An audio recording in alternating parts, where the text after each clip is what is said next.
Good morning, Prof. Diganji.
Morning. Good morning. Hello, good morning. Prof.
Diganji, good morning.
Morning.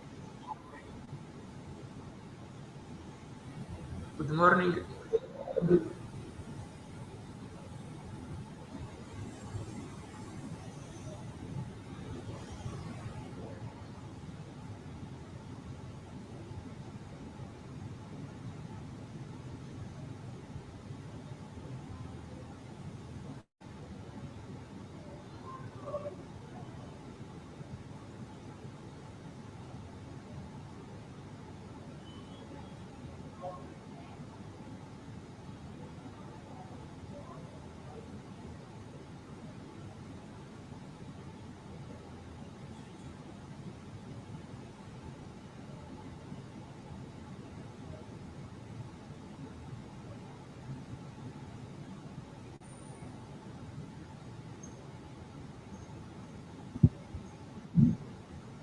Good morning.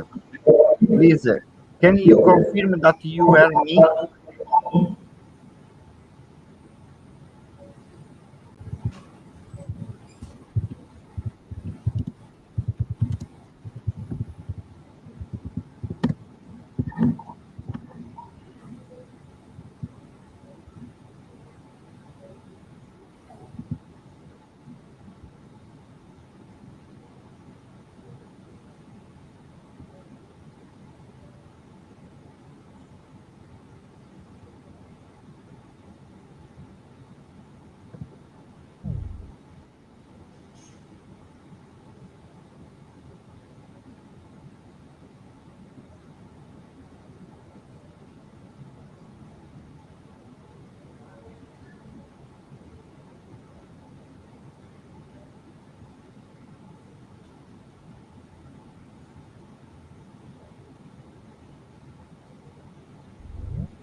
Good morning. Do you hear me? Good morning, Corrado. Okay, good morning. Thank you.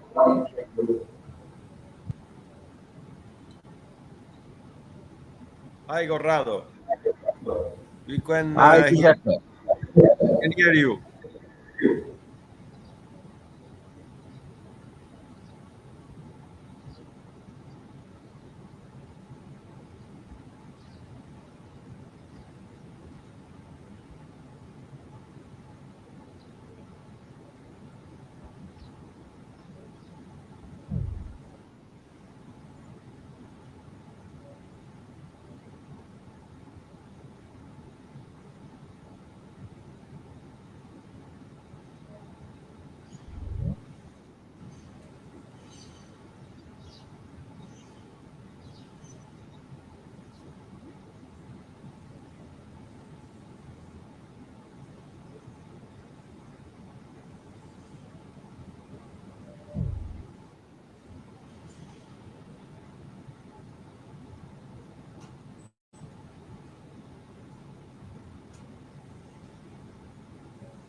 Can you hear me now?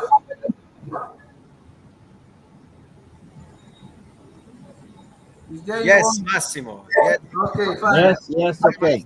I don't understand what happened because this morning when I was connected, I heard the background sound from the room to the connected computer. Now I can. Anyway, I'll operate from this from Antonio position, and I think it will work.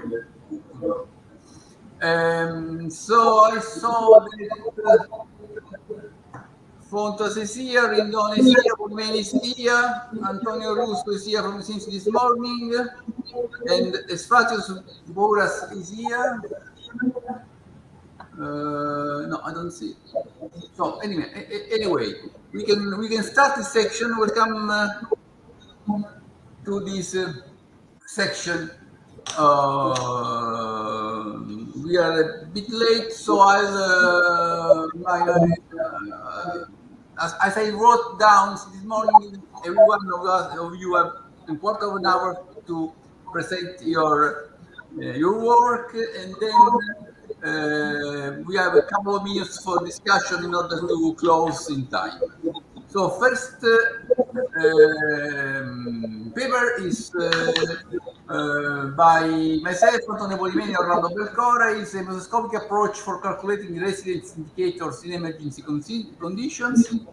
The presenter is Antonio Polimeni, and I'll please, Antonio, come in.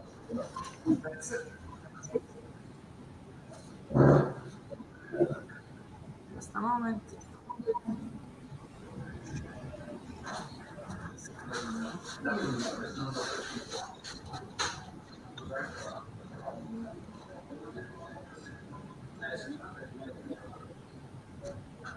You can see my screen? Yes. Thanks. Okay.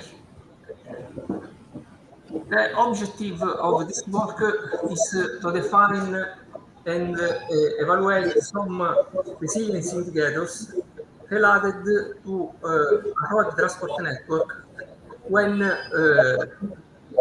sudden event occurs. The scenario considered so is when an exogenous event affects the performance of the road network, and taking into account that the event disrupts some the performance of the network, we propose over the time, we propose an approach based on dynamic simulation. Okay. In particular, we propose an isoscopic model able to assess the network over the time. This is a preliminary work, and we propose two resilience indicators based on the variation of the available route, both in terms of travel time and route topology. There are different events that can severely reduce the capability of a road network. Rain, flooding, landslides, snowfall are events that affect negatively. Well, we see only the first slide. Influencing both travel time and Sorry? We see only the first slide. Your presentation is not going ahead. I am on the slide number 4. You see just the first slide? No, on the video we see only the first slide.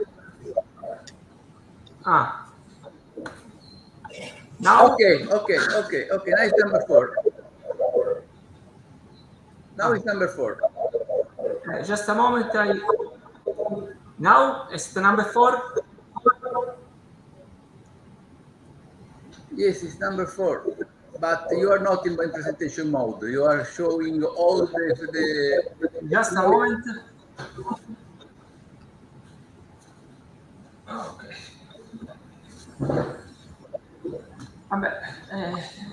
I use this. Okay. Go ahead. Okay. Without presentation mode, I can proceed in this way. Okay. Okay. Go ahead in this way. Okay. Now, the resilience is the ability of a system to return in its initial state when an event perturbed its initial state. So, in a transport system, in this example, we have a transport system that works at its best. At instant T1, a sudden event reduces the performance of the system, and the event continues until instant T2, and the performance continues to decrease. At instant T2, the event stops the effect, but the performance can continue to decrease until instant T3. At this instant, some recover operation starts, and the performance of the system increase until the initial condition are restored.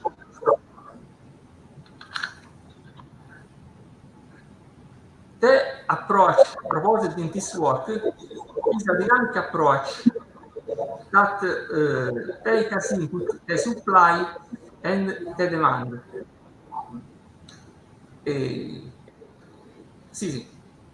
Okay. The supply and the demand. And by means of a traffic assignment, we evaluate the network performance in terms of root cost and evaluate network and resilience indicators. In particular, the supply was represented by a graph, and in the dynamic approach proposed, the link consists of two parts, a running segment and a going segment. And the separation between these two segments depend on the flow condition and varies interval by interval per interval. The demand is represented by packets, and each packet depends on time, origin destination pair, and vehicle class. So a packet represents a set of homogeneous vehicles that move on the same origin destination pair and start from origin at the same distance either. The first indicator for resilience is an indicator that depends on root cost before and after the event. So we have the numerator that is a function of the cost before the event, and the denominator that depends on the cost of the root cost after the event. Note that the set of root depends on the position of the users on the network. So at each discrete interval of simulation, this choice set can vary. A second indicator is based on topology of root cost. Of root, sorry. The element at the numerator. Okay. These indicators varies from 1, 0, and 1, and the value of 0 indicates that for the origin destination pair there is more than one root, but this root do not overlap. The value of 1 indicates the presence of just a root in the origin destination pair. For network indicators, we consider just the clearance time at the rate of packet at destination. The procedure is tested on a real network. In particular, we consider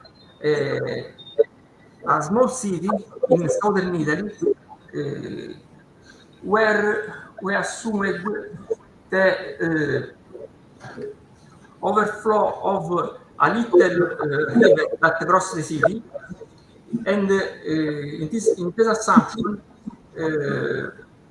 we create a scenario where the speed and the capacity of the affected area are reduced. So in this simulation we evaluate the travel time in current scenario and in emergency scenario, and from this value we calculate the resilience indicator.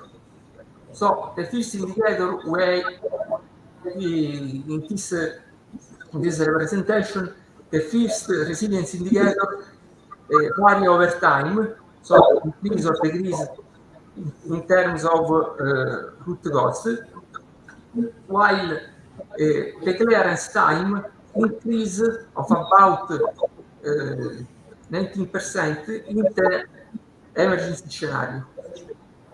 Considering as the threshold the value of the clearance time in current scenario, in emergency scenario, it is time about the 75% of packets join the destination. In conclusion, this work we evaluated some resilience indicator in emergency condition. We proposed two resilience indicators based on root. The first one based on root cost, the second one based on root topology. Four network indicators were defined the clearance time and the rate of packets reaching the destination in this clearance time. A little test in a real network is proposed, and for future developments, we intend to define factor indicators and a large scale application to evaluate these indicators. Thanks for attention. Okay, thank you very much, Antonio. Can you please close your screen? Okay, thank you very much. Let's list the problems we had at the starting. We are quite in time. So, any question?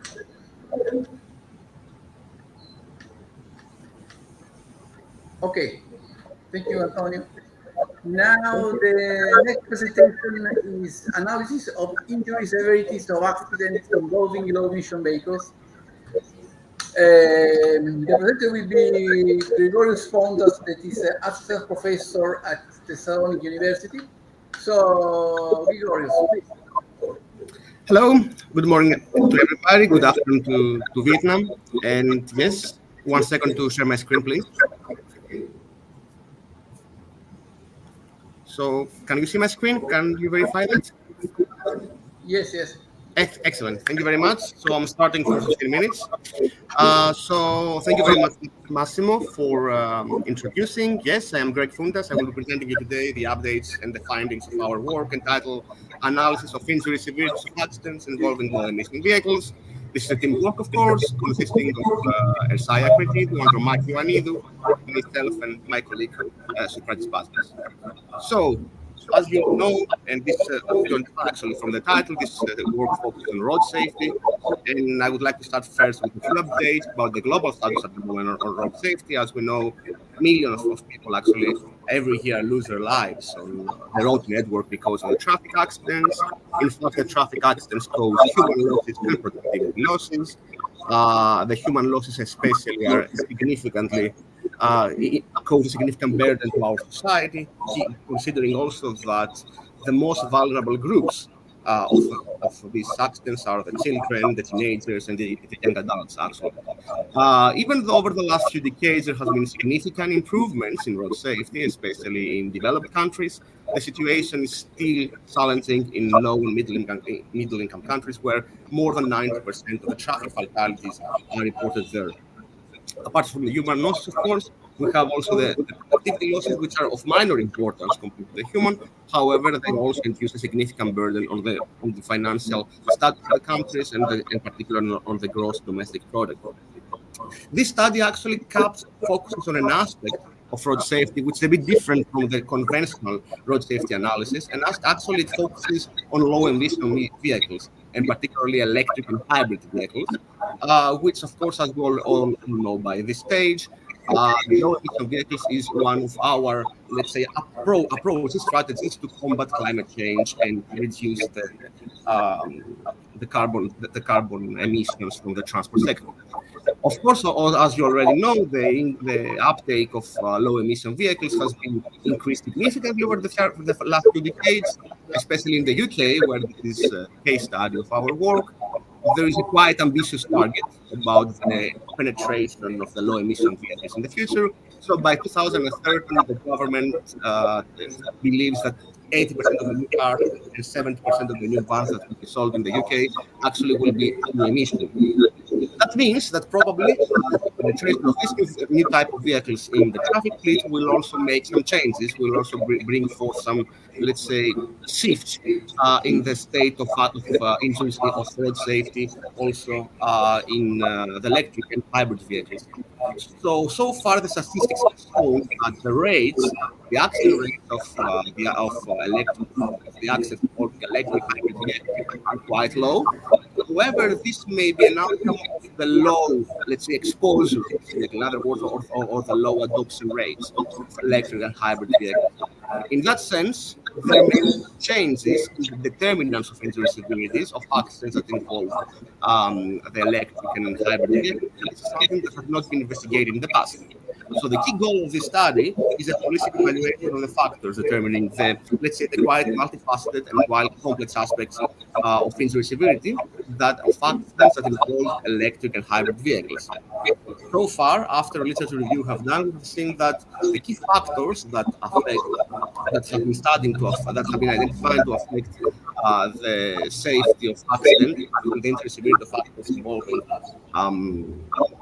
let's say, hybrid and electric vehicles, typically are on the mechanical and operational aspect. So, for example, we have seen that issues related to the electric propulsion system, or to the operation of the electric systems, or to charging, or the maintenance of the batteries of electric vehicles, or even issues relating to the maintenance and to the actual technical competence about the maintenance of the electric vehicles, have been as the most influential affecting the safety performance, let's say, of electric and hybrid vehicles.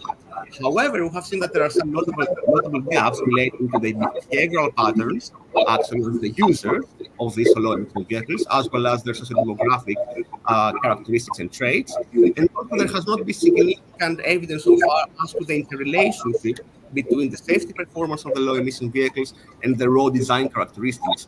In other words, the characteristics of the roads where these accidents occur.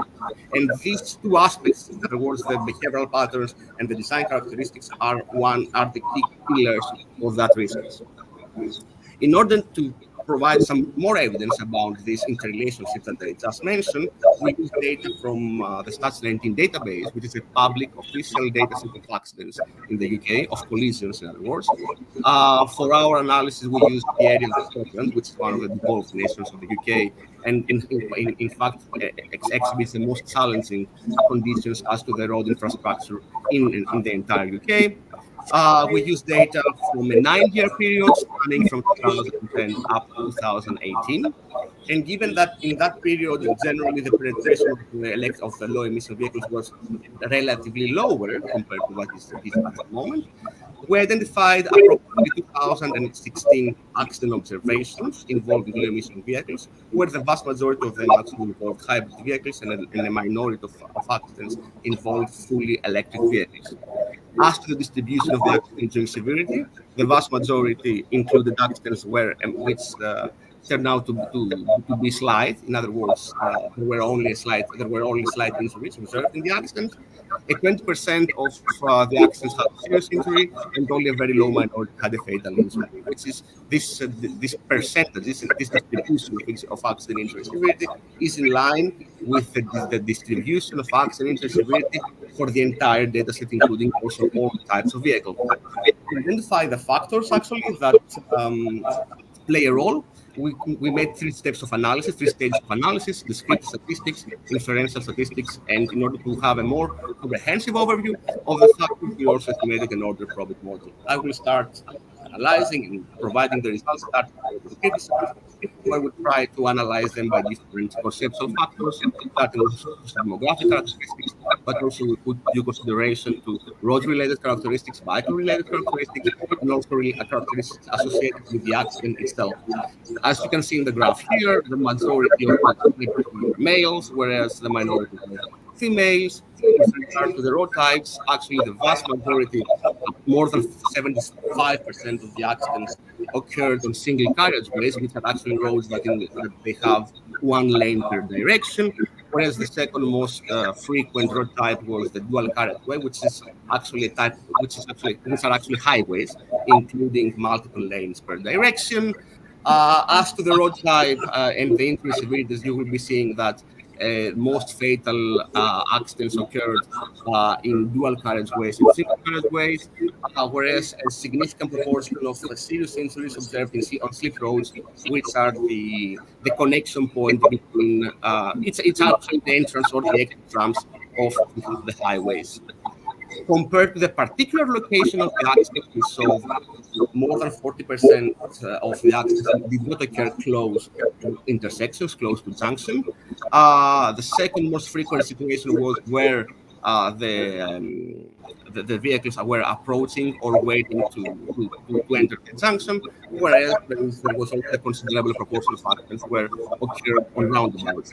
As to the speed limits, the vast majority of serious and fatal injuries occurred on roads with 60 miles per hour, which is something close to 90 to 100 kilometers per hour speed limits, which is observed, which is something anticipated. This speed limit was mostly observed in highways, whereas a proportion also of fatal and serious injuries were observed on 30 miles per hour roads, which is the most obvious and most imminent speed limit in urban areas, in urban context. As to the lighting conditions, as you will see, the serious and fatal injuries, most of the serious and fatal injuries occurred during dark conditions, where also you had some fatal injuries under daylight conditions. This is just a quick overview about the descriptive statistics. However, in order to identify some potential pairwise associations between the factors that may affect the injury severities, we also conducted some inferential statistical analysis. Actually, we conducted numerous square tests and Friedman tests, where the one variable was the injury severity of the accident, and the other variable was any of roadway, vehicle, driver, or environmental related characteristics that served as potential independent variables. I will not show in detail the inferential statistical results, given that we conducted too many. However, if I can give a quick overview, we saw that generally the high square test showed that there are significant correlations between the road type, the speed limit, the road surface conditions, weather, light conditions, junction location, gender of the driver with the injury severity, whereas the Friedman test showed that the engine capacity, in other words, how many cc's is the capacity of the engine, and the age of the driver were statistically associated with severities. However, these inferential statistics cannot show, let's say, a clear overview about the comprehensive impact of independent variables, because they do not take into account all the other variables, all the other independent factors that may have an impact on the phenomenon. In other words, that may have an impact on the injury severity. So in order to deliver a comprehensive analysis of the injury severity determinants, we also estimated an ordered probability model. As you will see, the functional form of the ordered probability model is here, where the dependent variable is the injury severity, and as independent variable, we considered all the roadway, vehicle, user, driver, and environmental related characteristics. For the estimation, we use for the estimation of the ordered probability model, we use the maximum likelihood estimation approach, and we continuously monitored the statistical fit of the models through likelihood ratio. In the next slide, I will be presenting you very quickly the results of the ordered probability, which are more reliable compared to the inferential statistical results. So we saw that accidents involving low-emission vehicles occurred on 20 miles per hour per road are less likely to result in fatal injuries. The negative sign here shows that if an accident occurs on a 20 miles per hour road, there is low likelihood for a fatal injury to occur. Whereas accident occurred on slip roads, in other words, or entrance or exit ramps from highways, or accident occurred under fine weather with high winds, are more likely to be associated with fatal injuries, because the sign, as you will see here, is positive. So if we can put all these results in a comprehensive and critical overview, we will see that generally in low speed environments, we see that electric vehicles and hybrid vehicles have a better safety performance, which is something quite encouraging, because it seems that perhaps, especially with 20 miles per hour, which is widely implemented at the moment, not only in the UK, but also in the entire European Union. So we will see that there is a kind of synergistic effect between low speed environments, traffic calming, and safety performance of low emission vehicles. This is something that perhaps we need to further pursue in the future. However, we saw that the fact that accidents under fine weather result in more severe injuries probably shows that there is a kind of risk compensating behavior of drivers, especially under favorable environmental conditions. Perhaps we can further investigate in the future how advanced driving assistance systems can increase the alertness of the drivers under favorable weather conditions. Whereas also we saw that in critical points where there are speed variations, like the exit and entrance ramps, in other words, the slip roads, as these are called in the UK. Also, there is, let's say, more critical situation where we need to further investigate in this future.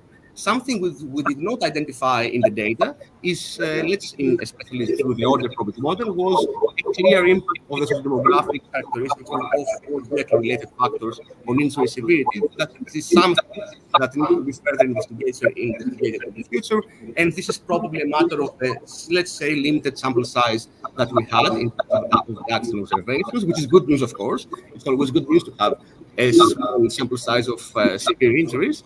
However, we need to comprehend, and we need to supplement this research with more, let's say, comprehensive data sets in the future.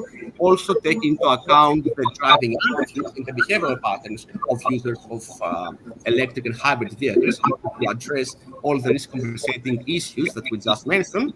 And perhaps if we want to provide an even more comprehensive and more in-depth analysis of the determinants, we need to compare this data with analysis from countries and from settings where the adoption of low emission vehicles is not that high as in the UK. So perhaps we can identify cultural elements that will have an impact on the injury severity of accidents. And with that, thank you very much for your patience and for your attention. And I'm open for any kind of question or discussion. Thank you. Thank you very much for your you were very able to use your time exactly. So I don't. You don't need to have a warning for the 2 minutes. I saw that. Thank you. Sono in convegno, non posso rispondere.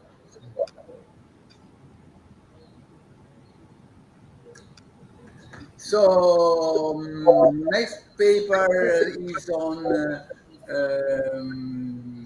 trend implementation action by exercise. The paper is by Corrado Rindone and Francesco Russo, and will be presented by Professor Rindone. Please, Corrado.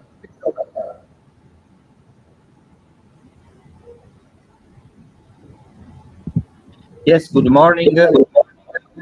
I try to share my screen. Okay.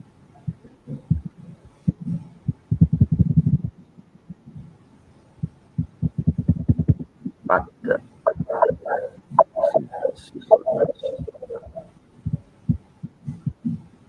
okay. Do you see my screen?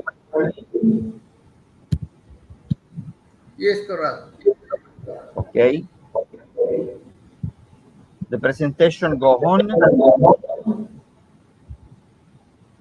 No, I see only the Excel sheet, the PowerPoint sheet, not the presentation. This is the first. Do you see the second? No. No. Now. Now, if you move if you move within if you move within the PowerPoint file, we can see in the same way. If you are okay. I try to present in this way. Okay. Good morning to all. I am Corrado Rindone from University of Reggio Calabria. I present this work that we developed with Francesco Russo by University of Reggio Calabria. This paper is about emergency planning, and in particular the problem of evacuation procedures, and in particular the general actions that are included in evacuation planning. In particular, we focus on a particular set of actions related to training and exercise.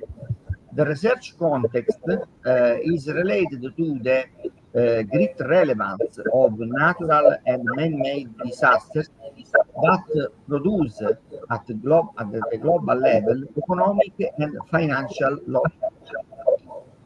In the last years, there are a great number of economic losses and a great number of involved individuals.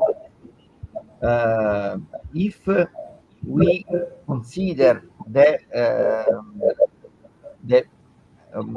relevant event of related to 9/11 in Excuse me, Corrado. Yes. Please, in the room, there is the microphone that is on, and this will destroy our. We can hear well. Check in the room. The computer named by Simone Corrado, because I saw that from there comes also some sound. Please check if the microphone is off. Thank you very much. Please, Corrado. Yes. Okay. In the great event related to 9/11 in the USA show us a couple of limits that the USA Commission, 9/11 USA Commission, underlines in their report, and in particular related to the fact that neither full nor partial evacuation drills were held. And for this reason, we think that evacuation that is one of the main actions to plan for reduce exposure risk component. In fact, if you consider the problem of Hurricane Katrina in 2005, after this problem that include the careless people, the community of New Orleans increased their preparedness to hurricanes, and in 2004, after 10 years, the city has prepared for the mass exodus from the city. In general, when you consider the international common approach for emergency management, it's possible to individuate 4 keywords that individuate the possible actions in the cycle of emergency management. 2 actions are in relation to the instant when the disaster event appears. 2 keywords are related to actions that can be implemented before this instant, and are prevention, mitigation, and preparedness. The second part is related to the after actions implemented that are recovery and response. In this paper, we focus on the actions that can be planned and implemented before a disaster event. And in particular, if the evacuation planning belongs to the class of prevention mitigation, we have to consider the relevant role of preparedness actions in relation to training and exercise that are useful to increase the evacuation capability of people and managers. Then, in this context, we have 2 main research questions. The first is related that in relation to the role of training and exercise activities for increased preparedness. The second is more specific, but as related to the question that it's possible to measure the effect of training and exercise activities for risk reduction. Then, in relation to these 2 questions, we have, after this introduction, 2 sections related to training and exercise, and section 3 in relation to present the experimental indicators. The presentation closes with a discussion and final analysis. Then, if we consider the evacuation plan, in the evacuation plan we have the set of actions for improving people mobility, for increasing knowledge, and we have a set of transport system models that support evacuation plans. But then it's possible to have different classes of evacuation planning. In parallel, if we consider a set of these actions that are training and exercise, it's possible to have two different relationship between evacuation planning and training exercise, because evacuation planning have to indicate some indication and some action in relation to discussion or operation based. But the second role is related to the monitoring data for improving model and TSM approach. For this reason, it's possible to have to measure the exposure reductions by adopting a modeling methods that is related to transport system model. But it's possible when you perform a real an exercise in a real context, discussion or operation, it's possible to have to develop a sort of monitoring methods to measure the effect of evacuation tests. In general, it's possible for each training actions to measure that when you fix the occurrence and vulnerability, to measure the measure of exposure in evacuation training action in the case that these training action are not implemented. After the evacuation, the action of training, is possible to measure the same variable that are exposed after the implementing of exercise. Then it's possible to introduce a sort of functions that measure the exposure that is measured without the action A, and the same functions that is measured after the introductions of the action of training, in particular the vector of training actions indicators. In this case, we have to introduce two different functions, the F and G function, that have to calibrate with the monitoring results. Then, in synthesis, it's possible to measure in relation to the action K, the generic action K, the monitoring before and the monitoring after K.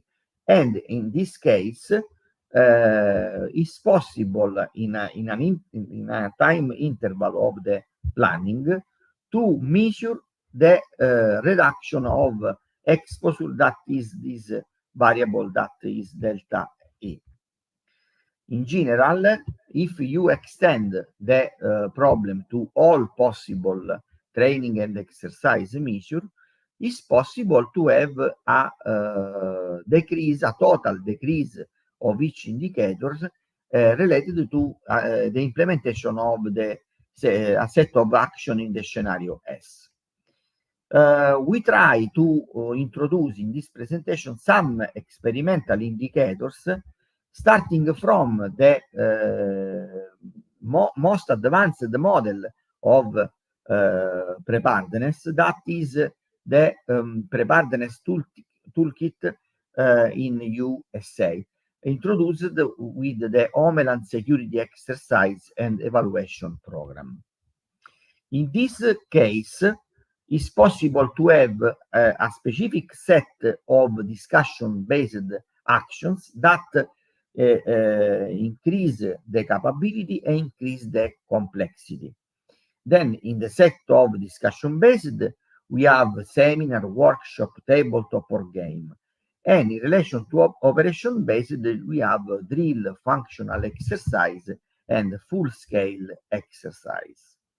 Then it's possible to introduce for each kind of training actions, it's possible to have a set of indicators that can be applied with the introduced functions that is possible to simulate with TSM approach or with monitoring approch.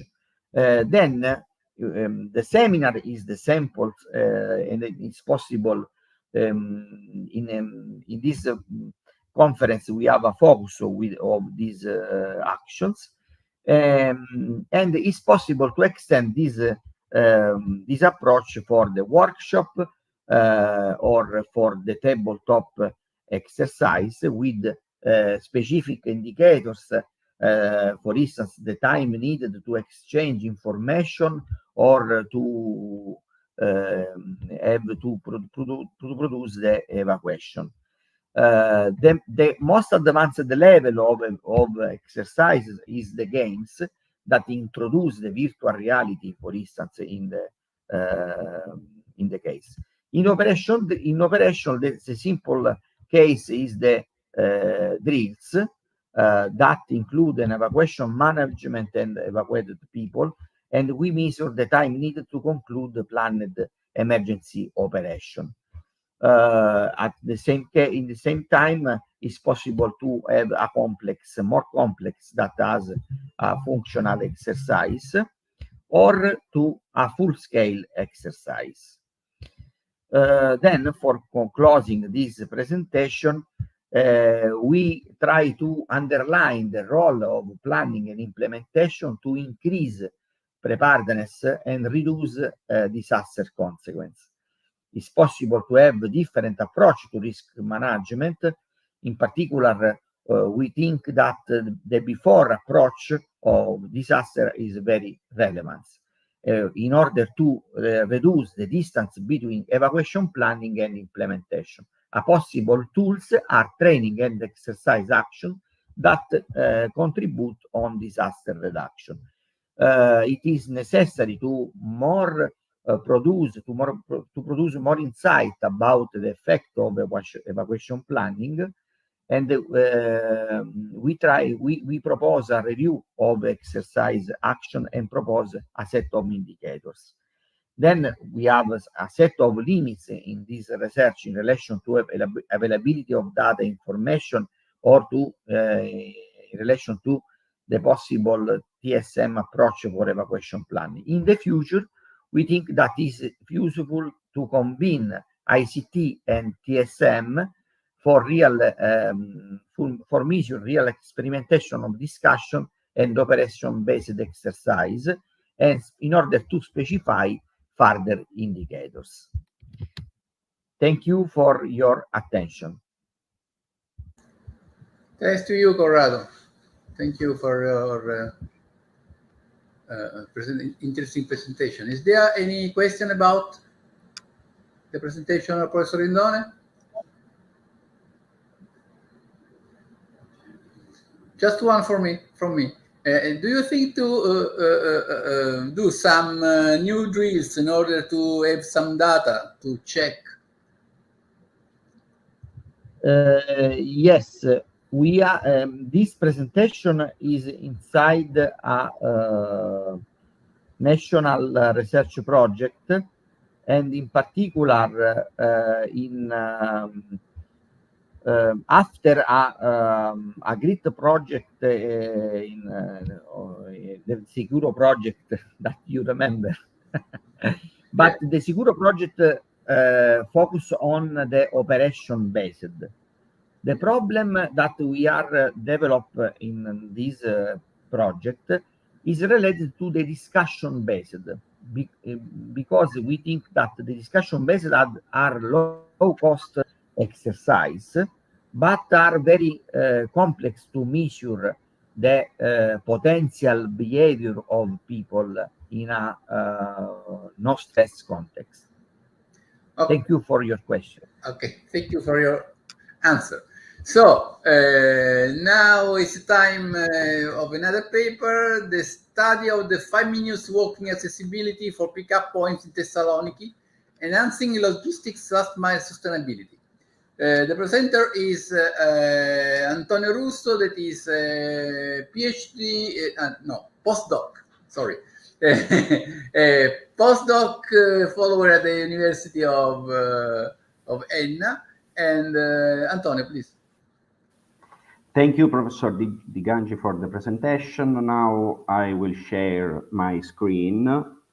And do you see properly my screen, the presentation? We see, as before, the screen of the PowerPoint, not the presentation on way. Okay. So, if you so now, do you see the presentation? Not yet. Not yet. Okay. You can go ahead this way. Go ahead this way because. Okay. Okay. Do you see the slides moving? Yes. Now, yes, we see. Okay. Okay. Okay. So, hello everyone. I'm Antonio Russo, as Professor Di Gangi said, the postdoc researcher at the University of Enna.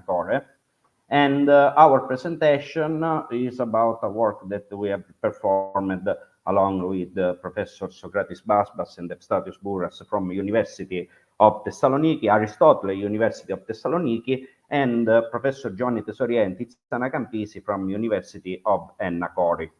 So the work is about the study of accessibility of pickup points in a very specific case study that we wanted to exploit more in depth.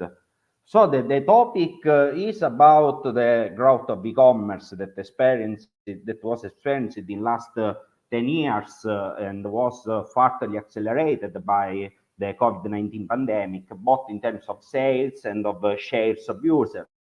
As you can see in the bottom right diagrams, there is the evolution of adoption share from different e-commerce from different countries by e-commerce users in the different countries of the European Union.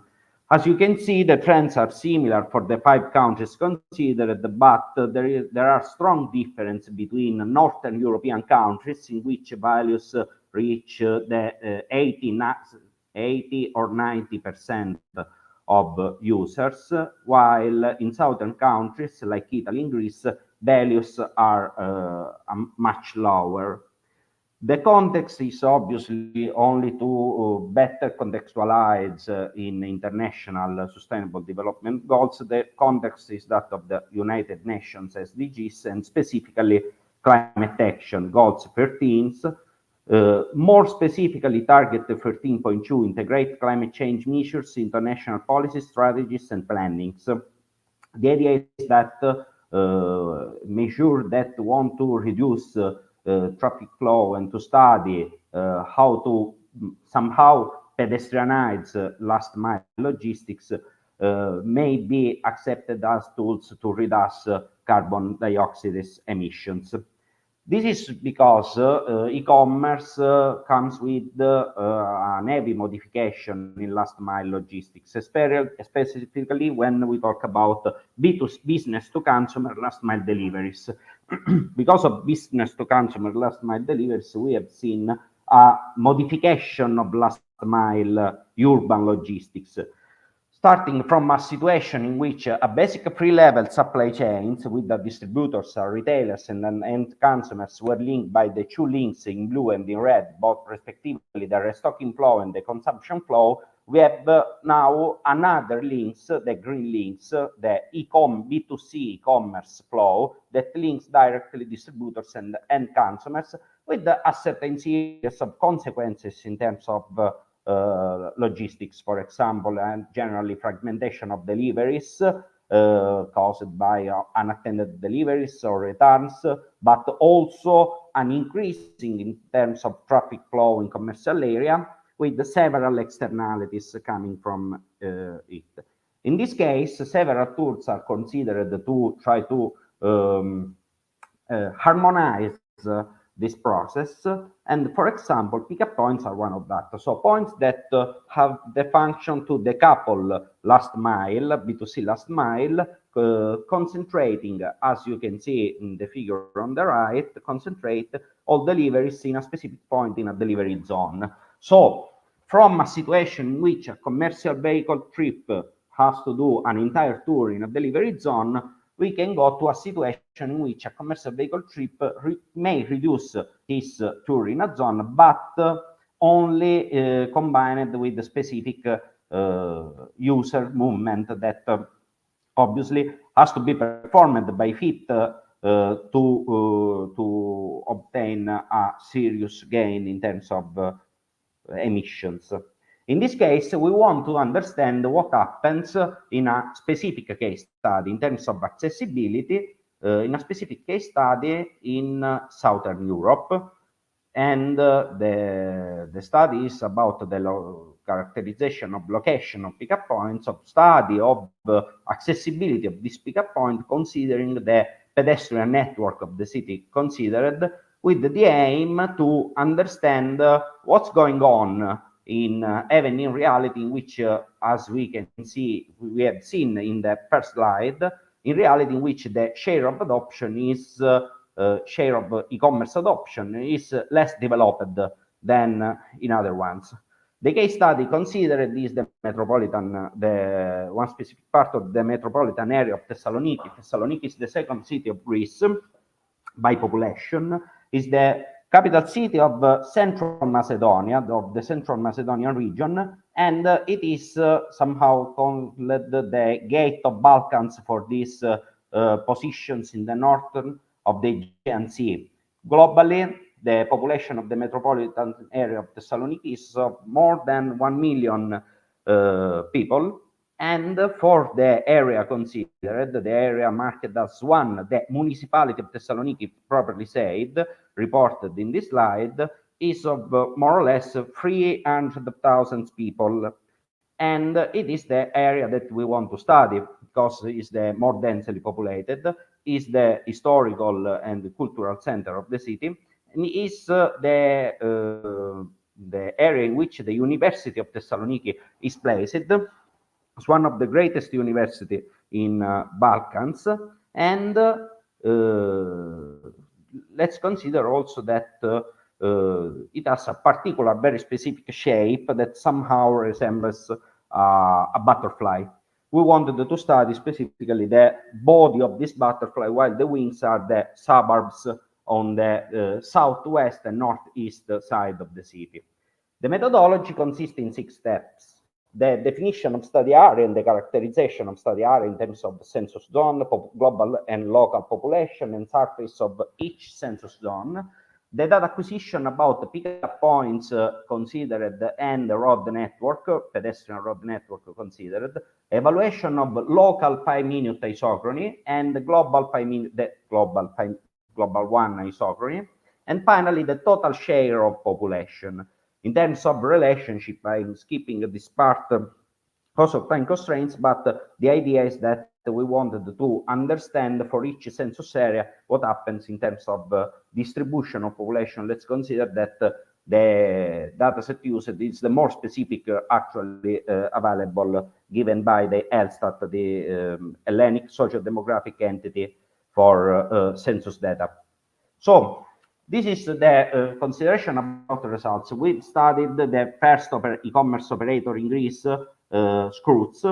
Scroots manage in the area of Thessaloniki considered 65 pickup points, all of them being lockers, so they do not require they are not shop assisted pickup points, and globally we are talking about a good coverage of points, but they are mainly located in the central area of the city and in the southwest, southeast area of the city. And this reflects in terms of coverage of population on a global side.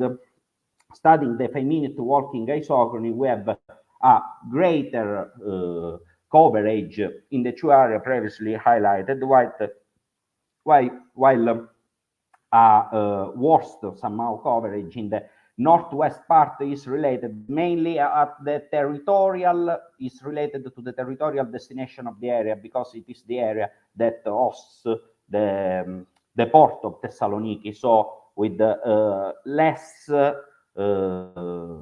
is a less populated area. With the aim, globally, the population coverage in the 5-minute range, we chose the 5-minute range because it is somehow reported in literature as a sort of limit time between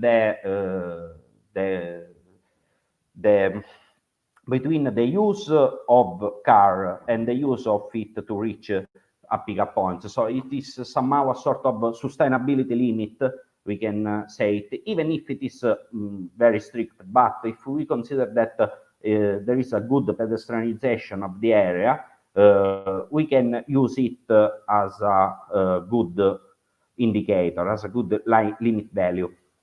Also, with the aim to evaluate what is effectively the contribution of coverage, we focused on a very specific area that is located in the central part of Thessaloniki, the sort of irregular polygons limited by the Angelike, Ignazio Dodecanae, Sunnikis Avenue. In it, we have 6 pickup points with a population coverage of 70%. We consider that in this area, more or less 10% of the population of municipality of Thessaloniki is concentrated, but we have a higher coverage. So this is a more in-depth evaluation that was done with the aim to characterize a specific area more densely populated that reflects, in fact, a situation in which pickup points do not seem located on the basis of some sort of optimization criteria by the operator, but they seem to follow somehow population and activities in a sort of not optimized way. In fact, some consideration other than that may be done. One of that being the fact that Scroots, a national operator, works in a similar way like what international operator like Amazon does in other countries. Even the population coverage reflect values of other case study. Another case study made by the same working group about the city of Vienna in Sicily show a coverage of approximately 45-50%. So a bit less than half of the population lives under the 5 minutes from the nearest pickup point. So the main topic is that the coverage is good, even if we are talking about a city that lives in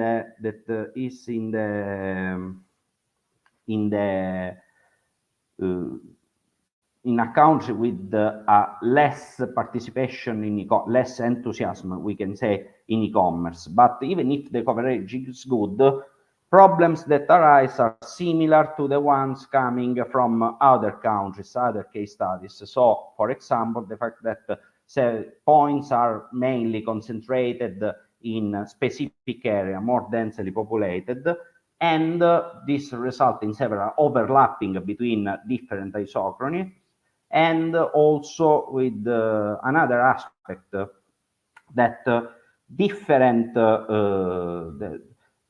the pickup points are not seen, they do not seem as a leverage that companies may use to reduce externalities, but more as a tool, as another choice alternative that companies may offer to customers. So you can use, the idea is that you can use the pickup point to go to as another way to buy, but not as a leverage to reduce externalities like, for example, pollution or dioxide emissions.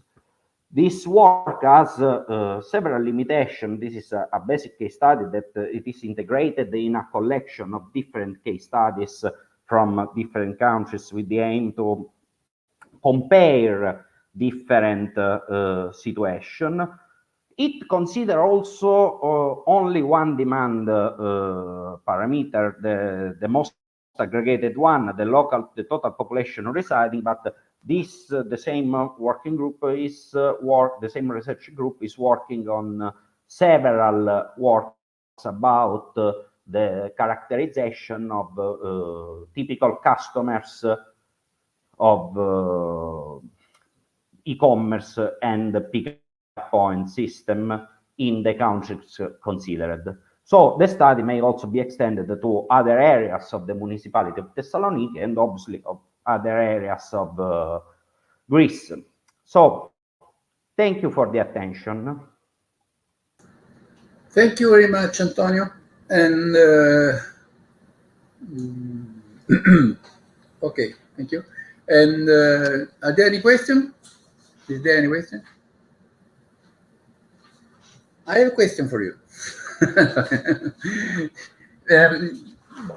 Do you think are you planning to consider also a sort of hierarchy of parcel? I mean, because you have a so dense network, but nothing has been said about the dimension of the parcel. Do you think that this is it could be interesting to introduce also this dimension? So the main idea behind the network considered is related to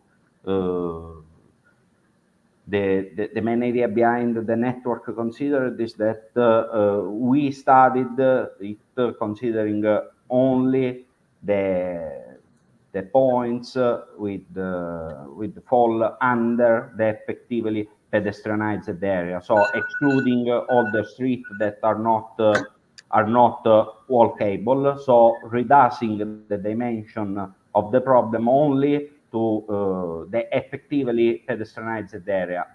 More or less all the area considered, except from some suburban area, the more peripheral areas near to the Thessaloniki ring road are workable. So actually, the effective dimension that this study is focused only on the pedestrian side of the work. So the 5 minutes was considered somehow under this condition was considered a good point. While on the other side, obviously, some works in successive steps will regard somehow the understanding of what happens on a more global scale, considering the equal commercial trip accessibility and accessibility by car, but it responds to other problems other than the ones highlighted in the presentation.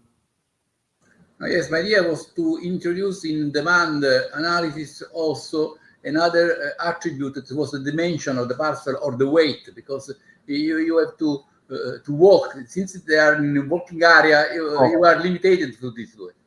Yes, the basic aspect of the work is that we are working on small parcel, on the parcel of small dimension. So the assumption is that considering the most sold categories in Europe, we are referring to them that are mainly clothes on a side, on the other side goods like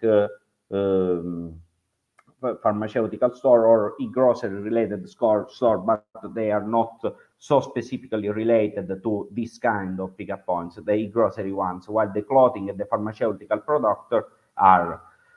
The main idea is that the problem of delivering of bigger parcels is not so often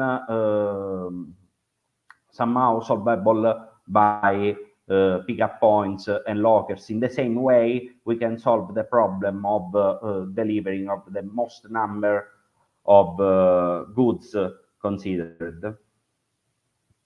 Okay, thank you, Antonio. Thank you much. Thank you. Now, we have passed to the next presentation, that is investigating commercial vehicles parking habits in urban areas, the case of Thessaloniki in Greece. The presenter is Sfatios Pouras, that is a researcher at the University of Thessaloniki. If I'm right, I had this information about you, and so please. Good morning, everyone, from shiny and rather heated city of Thessaloniki. I would like to thank Dr. Antonio Russo for sending the pieces for the city of Thessaloniki. We will continue our journey with Thessaloniki. I'm trying to find the button to share my screen. Okay, I found it. Please give me a moment. Now, hopefully you can see the slides. I know that we have been asked to present them in full screen. I will try it. Please inform me if you can see the screen. And no, we see only the screen as before, the screen of the PowerPoint, not the presentation. Okay, what about now? It's the same. It's the same, okay. It seems that working with two screens creates a problem. So I will try again to share the screen. Hopefully now it will work. I think you can see now the first slide. Now trying to get it to full screen. What about now? You have to change, because now the vision is the vision of the presenter, with the slide, the next one. You have to. Okay, you can see now the introduction. The next slide or yes, not? Yes, there is introduction, the next slide. Okay, you can go in this way, but even if it's not the best way. Okay. It's not the best way. Okay. Okay, at least you can see my slides on full screen. So I know you can see perhaps not in the best way. I will try to solve the issue. Is it better now? Is it on full screen? Okay. Okay. Now, perfect. Now it's okay. Great. Okay. As you heard from Dr. Antonio Russo, the city of Thessaloniki is a case study for the researchers of the city to study many things about city logistics. And our research concerns a rather not so well-researched issue. It concerns the parking spaces dedicated for good vehicles to perform loading and unloading activities. We all know what COVID-19 pandemic, how affected our lives and how affected city logistics, mainly through the increase of e-commerce. And our research team, the Department of Surveying and Rural and Surveying Engineering at the Aristotle University of Thessaloniki, we have been studying this issue for the last 40 years, not consecutively, but in periods, mainly due to the fact that we are cooperating with our students who are willing to to develop their undergraduate thesis with our team. The paper concerns the evolution of the network of parking spaces, which are dedicated only to commercial, to good vehicles, to implement loading and unloading activities at the area of the municipality of Thessaloniki. As you heard from Dr. Russo, the area covers almost 19 square kilometers, and there are 5 municipal communities. We are focused on the central area, the municipal community A, you can see on the left side, the left figure, and the eastern area, municipal community E, which is the right figure among the 5 municipal communities of this municipality of Thessaloniki. As I said, we're cooperating with the undergraduate students who are willing to implement their thesis with us. And from 2014, we had 4 cases with teams of students going out to the field using mobile GPS devices to record the locations of these parking spaces, to identify them and record the locations, as well as the legislation based on the vertical signals of these spaces.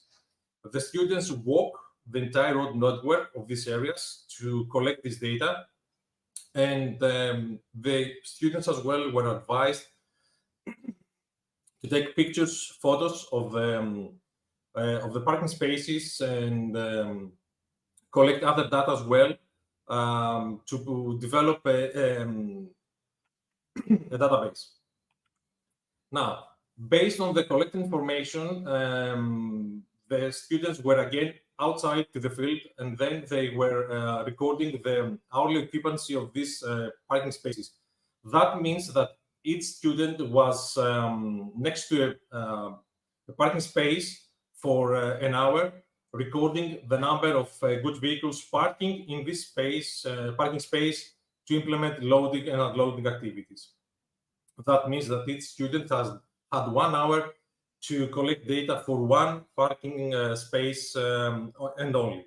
And then he moved or she moved to the next parking space. The students were also advised to collect data about illegal parking of the good vehicles, and of course to perform loading and unloading activities. And this was due to the fact that many of these parking spaces, although dedicated for the good vehicles and the vertical and horizontal signals said exactly that to the other users, were occupied by trash cans or private cars or motorbikes or whatever. So the drivers were not able to park into these parking spaces and perform the loading and unloading activities. And these are, as you can see in the slide, the main limitations of our approach, but it would we would need a very big number of students to perform surveys at the same time at all parking spaces. At the same time window, and so on, day by day. Now, we had, as I said, two areas, the central area and the eastern area. We had, for the central area, surveys at 2008, 2013, and 2016. And for the eastern area, we had surveys at 2016 and 2021. You can see the total number of recorded CVs parking spaces, the dedicated parking spaces for commercial vehicles, and the evolution of their numbers. You can see for the central area from 251 to 336. The number on 2013 and 2016 is the same, but we can see later that something changed about this network. And for the eastern area, we had on 2016 179 parking spaces and 49 and 2021. Now, I have to mention that on 2016, the students identified 37 parking spaces, but we assumed, based on the vertical signals, that there were 142 more, because the vertical signals, although allowed to the vehicles to park, did not was not restricting about the good vehicles. However, our analysis was based on 37 plus 12 due to the fact that one of the bike lanes on one of the most scheduled road corridors in the eastern area were given to the users. So you can see now that the numbers are 251, 336, 336, 49, and 49.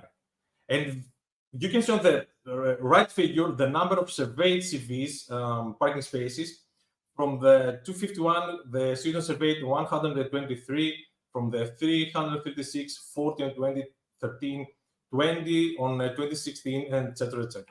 Now, this is the average hourly occupation based on the total network of the parking spaces for 2008, 2013, 2016, and 2021 for the central and eastern areas.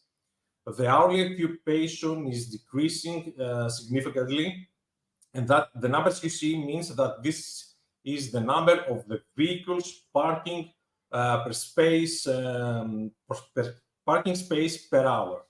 And these are the average values.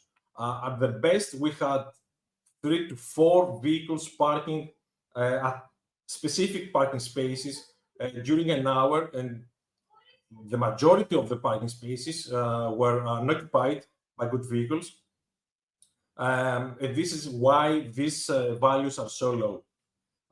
In 2014, the students surveyed the parking spaces at the central area. Most of these were occupied by private cars or trash cans. In 2017, the students recorded 58 loading and unloading activities, the majority of which concerned good vehicles parking illegal. As you can understand the reasons.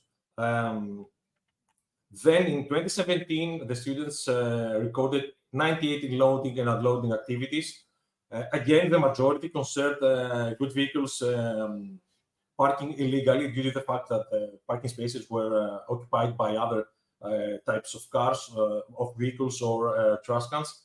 And in 2022, 11 loading and unloading activities were recorded. Again, the majority, half of them were illegal parking vehicles.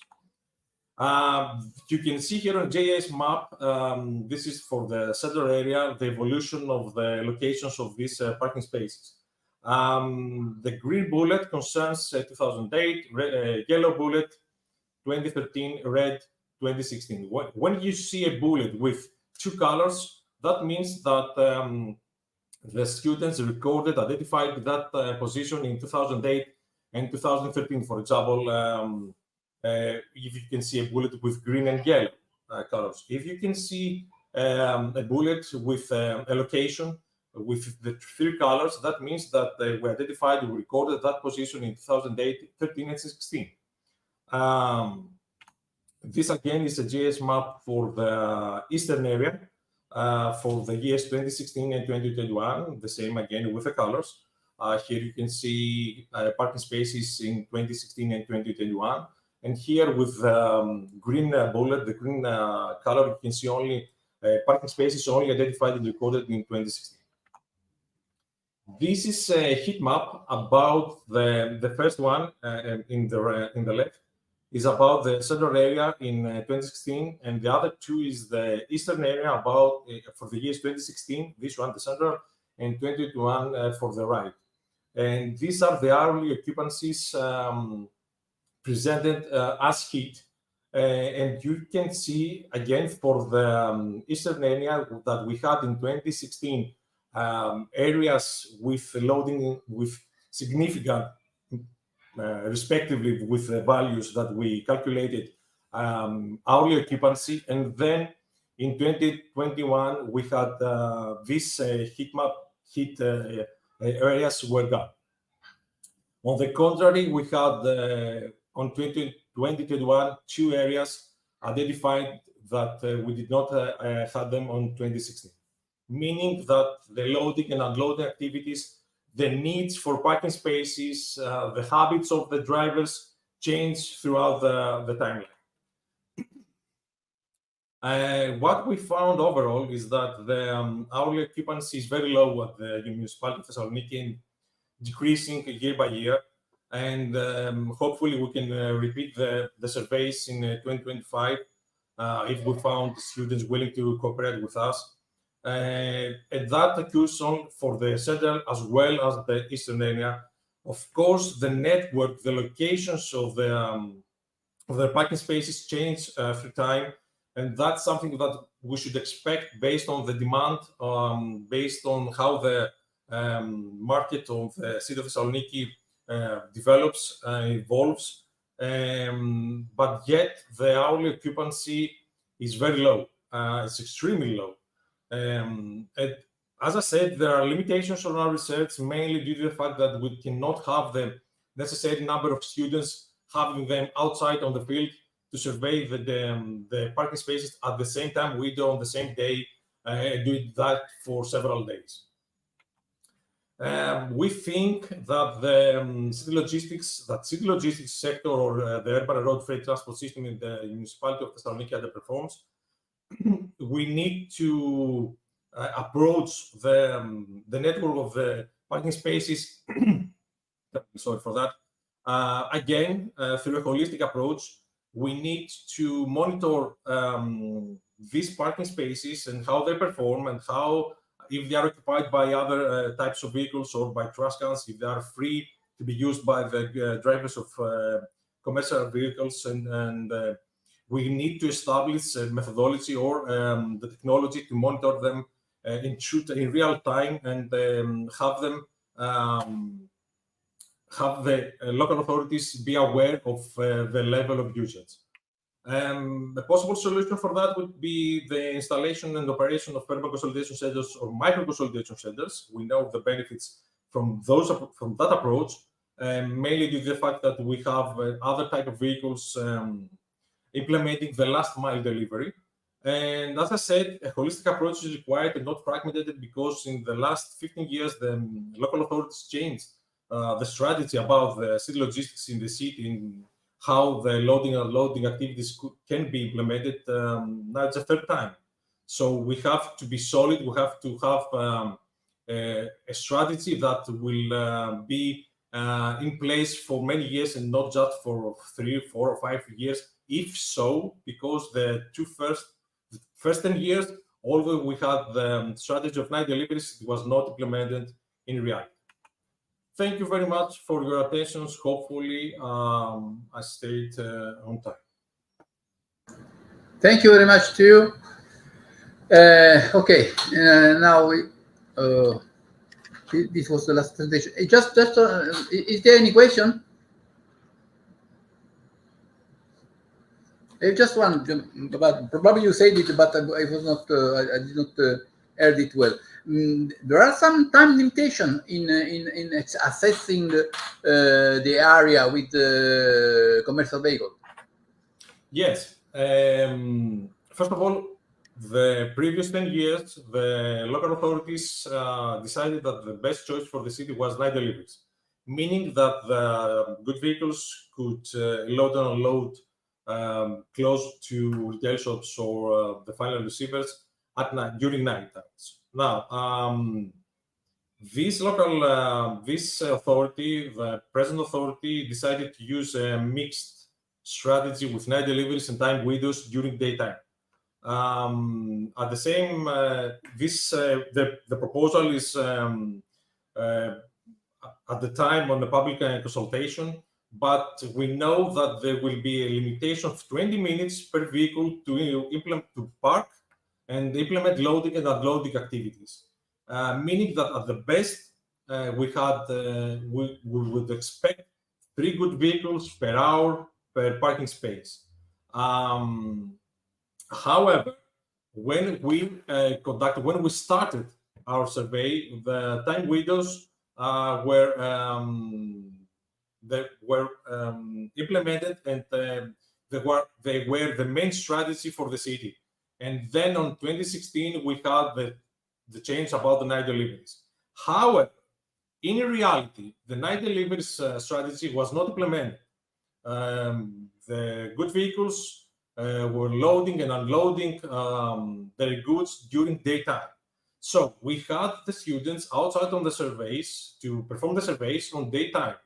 At the same, when the students were out, and this is a limitation, each student could stay next to one parking space for 1 hour, and then he or she should move to the next parking space to collect data, if any good vehicles would approach and to use the parking space and implement loading and unloading activities. That means that we were taking frames of the system and not a significant daily frame. We were taking small hourly frames from specific parking spaces, and that's a quite important limitation for the research, but yet it creates a timeline that can be used to extract conclusions and results and proposals. Okay, thank you very much. It will be also interesting to see the dimension of the lorry depending on the day, because you know, during night probably large lorries can enter more easily than during the day. Yes. Okay. Yes, that's right. Okay. Thank you very much. Thank you. Any other question? Okay. So I declare closed the session. Thank you very much for your cooperation to every speaker, And okay, have a good day. Bye. Bye bye. Thank you, Chair. Thank you, Chair. Thank you. Thank you.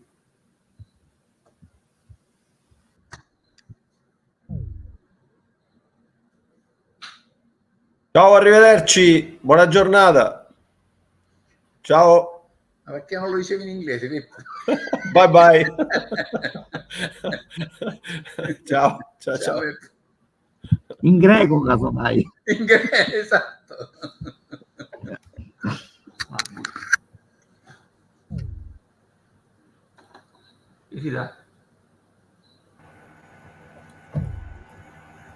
Hello, Professor Massimo. Hello. And there is a link that you have and that you should score your evaluation and submit. Yes, I saw the link. Now I will connect in to 5 minutes. Uh-huh. There is a link that you should submit your evaluations of the papers for this session. Yeah. For these 5 papers presented in this room. Okay. I put the link here, and you can submit your evaluation. Thank you very much. Bye. Have a good time. Bye. Ciao, Maria Lisa. Hello, good morning to everyone. You are the next. Sei la prossima. In the next session, yes, but I am the number, I think, 4th. Ok. Vabbè. Io ho appena finito. Stati bene. Ah, hai fatto? Okay. Sì, questo è the end of the section. Bye, ciao. Ciao, ciao.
Hello.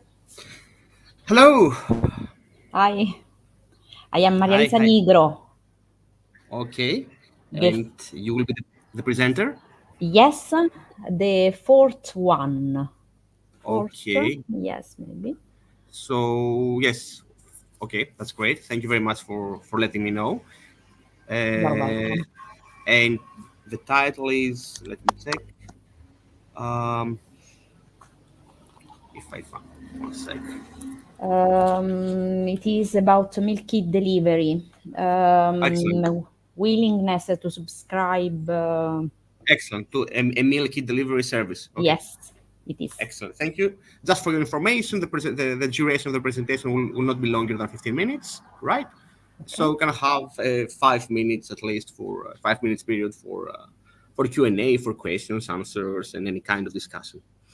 Thank you very much for that. So, Maria Lisa, can you please let me know about your affiliation? Roma 3 University.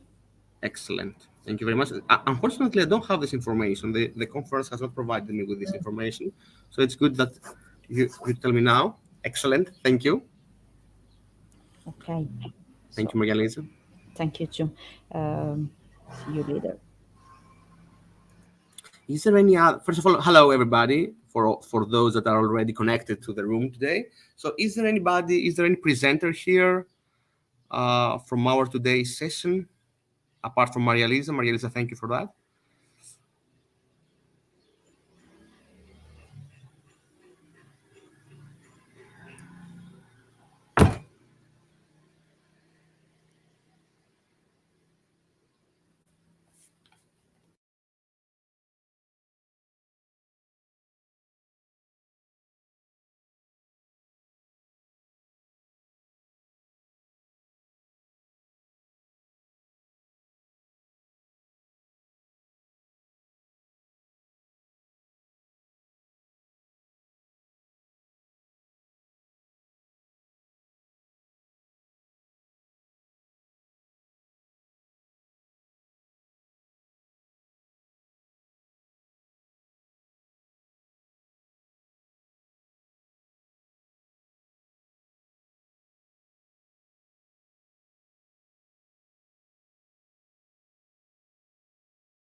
Okay.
Hello again.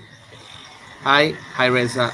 Is there any other presented here in the room at the moment? Because we need to start in a couple of minutes. So it seems that only Maria Lisa is here.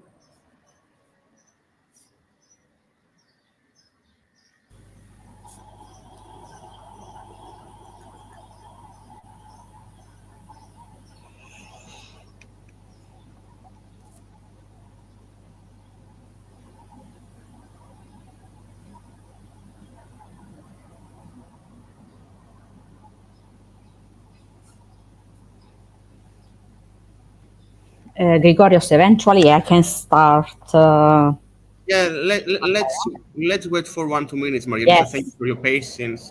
No. Yeah, let's wait for 1-2 minutes unless someone shows up. Otherwise, of course, you deserve to start first.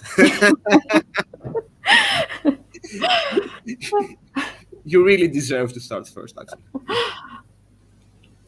And it is quite interesting because we received an email that we need to join the room 20 minutes before the presentation. So Yes. I tried to follow this meticulously, this guideline. But yeah, I will introduce myself in a while. So when we start, just for your information, that given that the presentation is 20 minutes, 15 minutes long.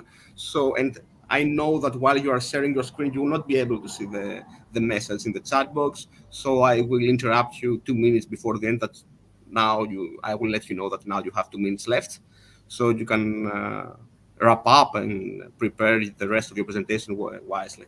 So I will not put it in the chat box. Usually in this kind of virtual presentations, they put this kind of heads up notes at the chat box, but I know that when you put in the chat box and the other person just presents, by sharing the screen, it's not easy to see the chat box.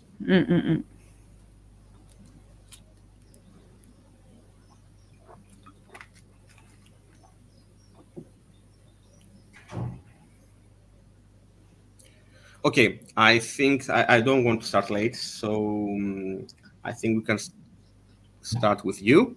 So let's officially welcome everybody. So because also we have a YouTube, as far as I know. Reza, is that true? We have a YouTube room, so the audience can actually. Excellent, thank you, Reza. The audience can watch and this presentation and get involved in this exciting contribution that we will be seeing today. So welcome everybody. This is the second session of the Maintain workshop. This is Greg Fundas. I am from Aristotle University of Thessaloniki, assistant professor, and I'm very delighted to chair this session today, which it seems, according to the program, that we have a quite interesting lineup of presenters. However, I cannot see that all the presenters being here. So we will be starting with Maria Lisa Nigro, who is from Roma Tre University. Thank you very much, Maria Lisa, for your presence here. And before sharing the details of Maria Lisa's presentation, just to let everybody know that the duration of the presentation will be not more than 15 minutes. So 2 minutes before the end of the presentation, I will notify the presenter about the rest of the time that they have available, so they can get prepared accordingly. This is the only intervention that they will do throughout the presentation, and the presenters can share their screens in order to show their work. So the title of the Maria Lisa's presentation is willingness to subscribe to a milk delivery service, a first investigation on its general impact in Italy. So, Maria Lisa, the floor is yours, and you have 15 minutes for this excellent presentation. Thank you very much for your presentation, Grigorios. I will share my screen.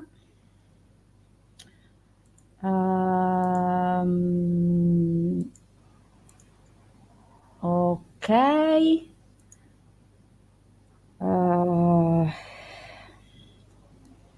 Let me know if you see.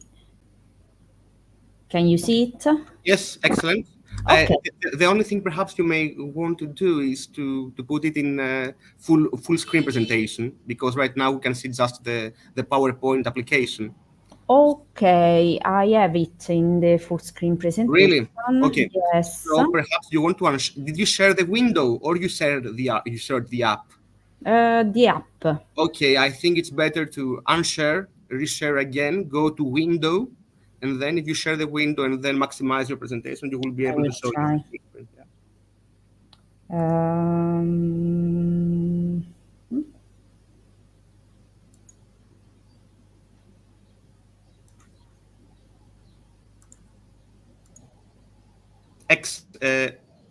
Okay. Yes, excellent.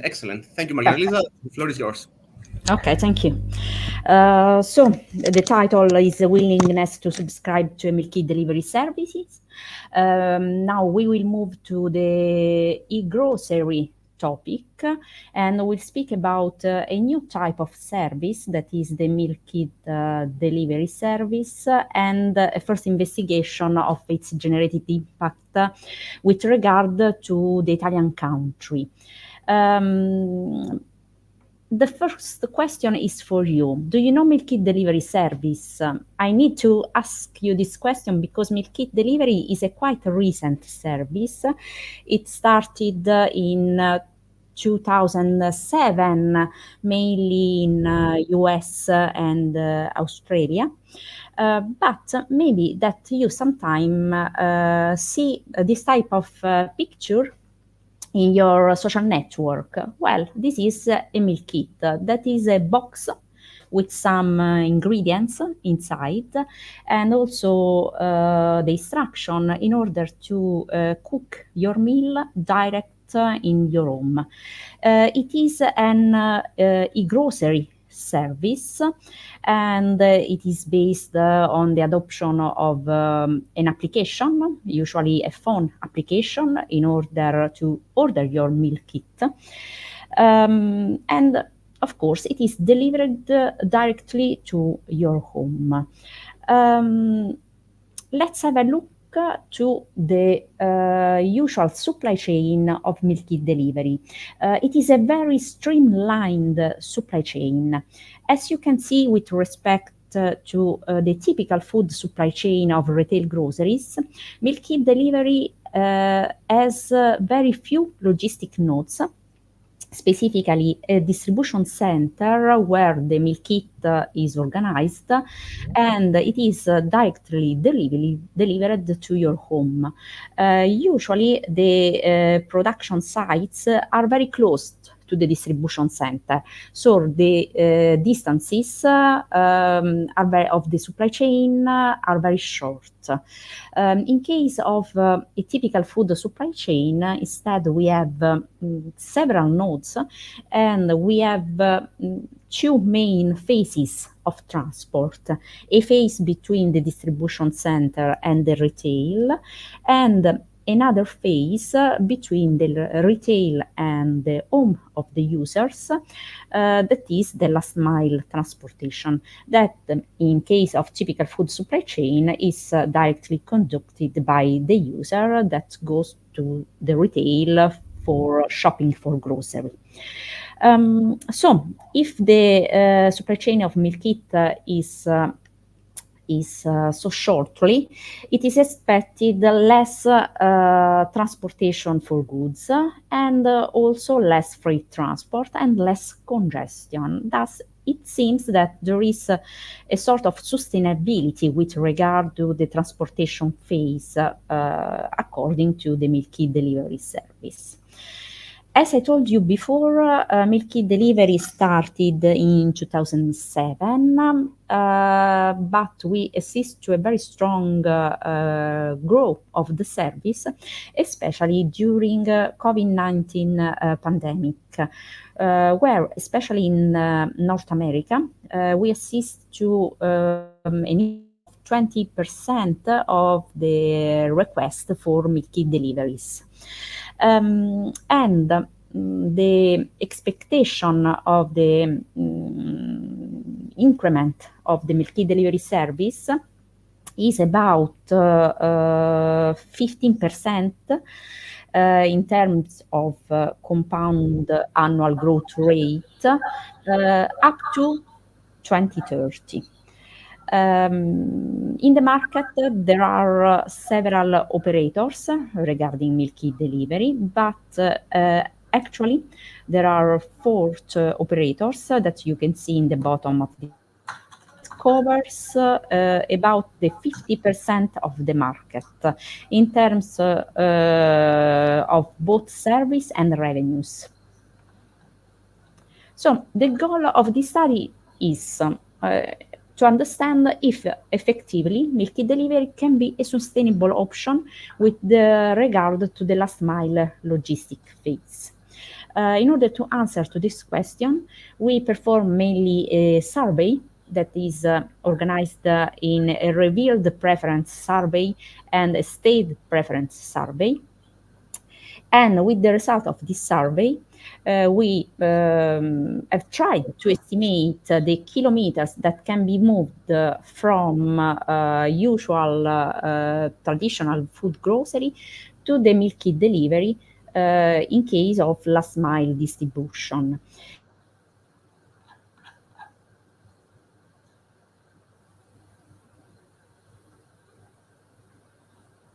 Quantities related to the shift to meal kit delivery, we need also to understand better the potential demand for this meal kit delivery service. So we started with the development of a behavioral model based on random utility theory in order to describe the potential adoption of this new service. All these aspects have been investigated with regard to the Italian context. So let's see the survey. The survey has been conducted between January and February 2024, mainly with social media network.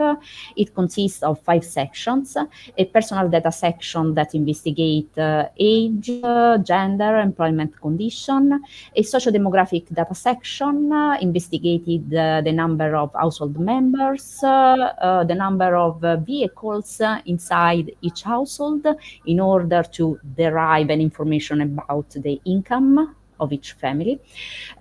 Interesting, the number of household younger than 15 years old.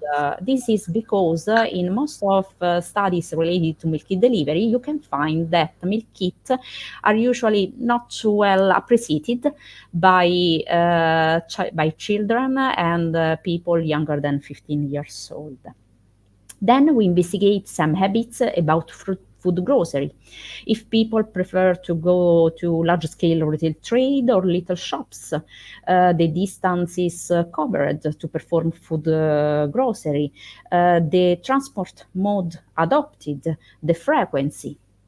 The 4th section investigate the personal attitudes of each respondent regarding technology, online services, e-commerce, the value of time, because meal kit delivery has the objective to reduce the time spent for grocery.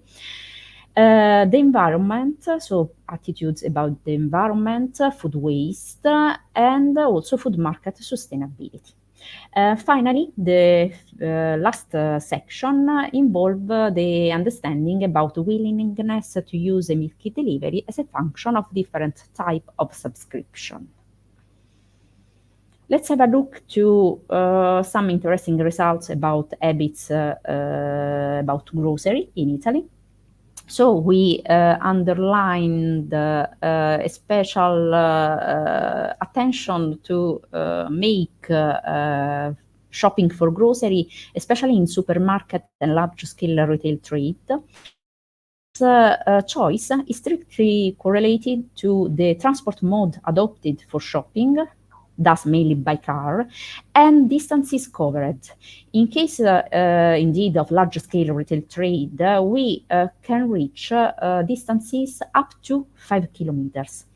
Instead, when people choose little shops, little markets, we are in front of shorter distances, about 1 kilometer.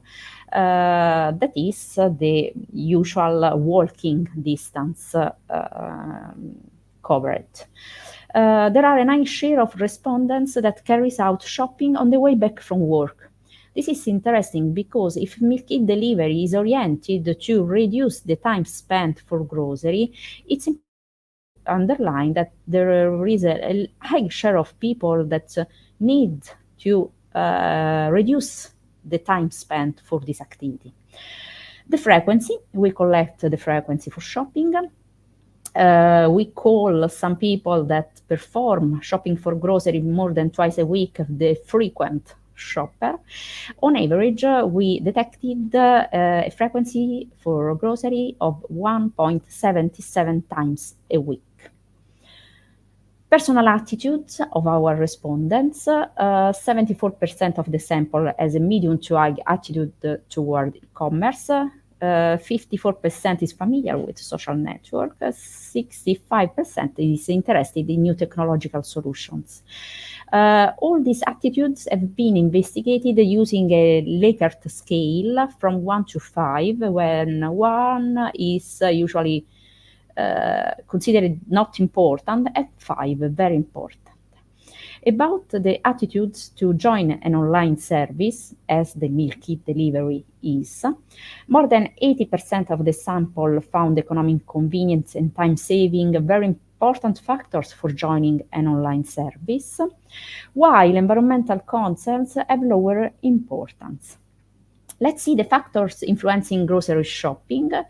People is interesting, consider very interesting, very important to have healthy foods and tasty foods, and also avoiding food waste. In Italy, meal kit delivery is quite unknown. Only 22% of our sample has a clear knowledge about what meal kit delivery can offer in our sample, thus in the Italian condition. If we ask to our sample if they will join the service in the current conditions of fair and minimum number of order, only 23% of the sample answer, yes, I will join the service. About the remaining share, there is a 50% that is not interesting at all to join the service, while if we try to reduce not the minimum order, but the price of each meal kit, with an average price of €5 for each meal kit, we can reach quite good share of the sample in terms of willingness to join the service. So now let's move to some modelistic approach. According to left, Maria Lisa, sorry. Okay. Thank you. According to the results of our survey, we compute the number of kilometers that we can move from usual food grocery to meal kit delivery service, and we estimate an upper bound of about 60 kilometers that can be moved for each 100 households and for each week from usual food grocery to meal kit delivery service. This is, of course, an upper bound. Adopting only the share from the sample is not sufficient to effectively conduct a market analysis of the willingness to adopt the service. So we try to investigate also behavioral model. We calibrate a logit, simple binomial logit model.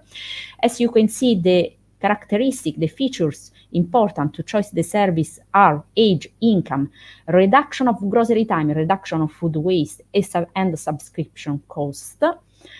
With this binomial model, we perform some sensitivity analysis.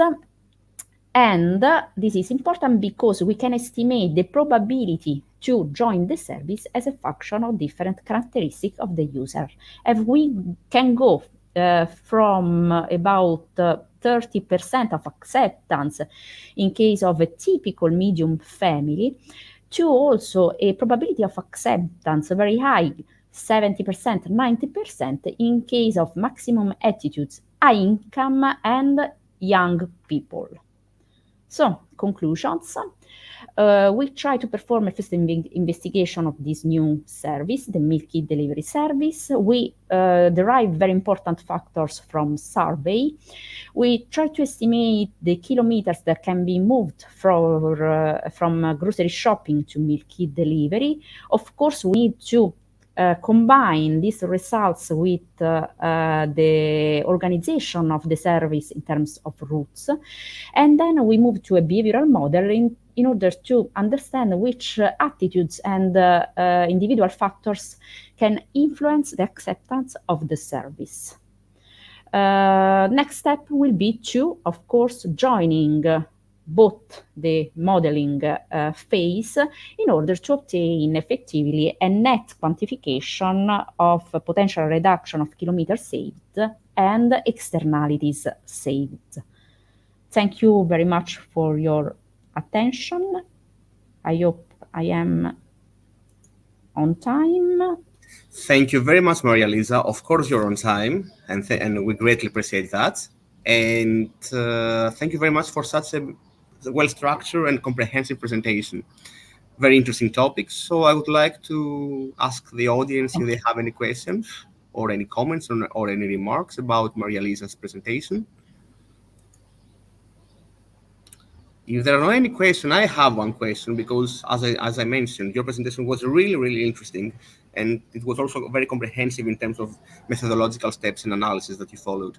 So the process and the concept of meal kit delivery, as you said, is very much gains very much popularity over the last few years. So I was wondering, given that one of the objectives of this concept is to reduce food waste, right, and to optimize food delivery and this kind of stuff. However, if you think about that, using a delivery service for delivering everyday meal kit food, right? This perhaps go against all the agenda about climate change and reducing carbon emission related to transport. So I was wondering if you found or if you identified any interrelationship between the attitudes of people that they have, let's say, a more sensitive or a more, let's say, pro-environmental behavior or pro-environmental attitudes, and their willingness to use the meal kit delivery, because I suspect that some people that they do really care about the environmental performance of this delivery service, perhaps they are not so willing or they are a bit skeptical of using them. Well, we observe from the results of the survey that there is a tendency to adopt meal kit delivery, especially from people that are interested in, for example, healthy foods and more than environmental concerns or reduction of food waste. Right. So there is a tendency more related to the healthy aspect of the foods. Of course, I think that the future will not be that every one of us will adopt meal kit, but we'll have a joining of, for example, a grocery, someone that adopts meal kit delivery, and some other people that will not move to this new e-commerce of the food market. Right. So I think it's interesting to understand which type of percentages we can reach in terms of shifting from the different way of making shopping for grocery. Right. Which is much more direct, this one. I mean, by Milky Delivery, it's a much more direct way compared to the more conventional online grocery shopping. More than the traditional one, and more also with respect to e-grocery. Exactly. Because sometimes the e-grocery is usually based on retailers, large-scale retail trades. So we have two phases of movements also in this case.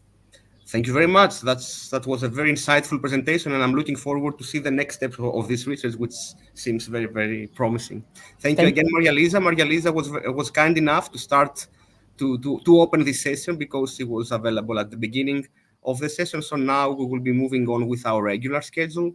So let's see if our first presenter is here. So Andrea, thank you for the others is here. Okay, no, okay. So let's move with our second presenter, which I suspect is Antonio Polimeni. Antonio is here, right? Yes, Antonio is here. Yes. Thank you, Antonio, for joining. Antonio is from University of Messina, right? Yes. Excellent. Thank you, Antonio.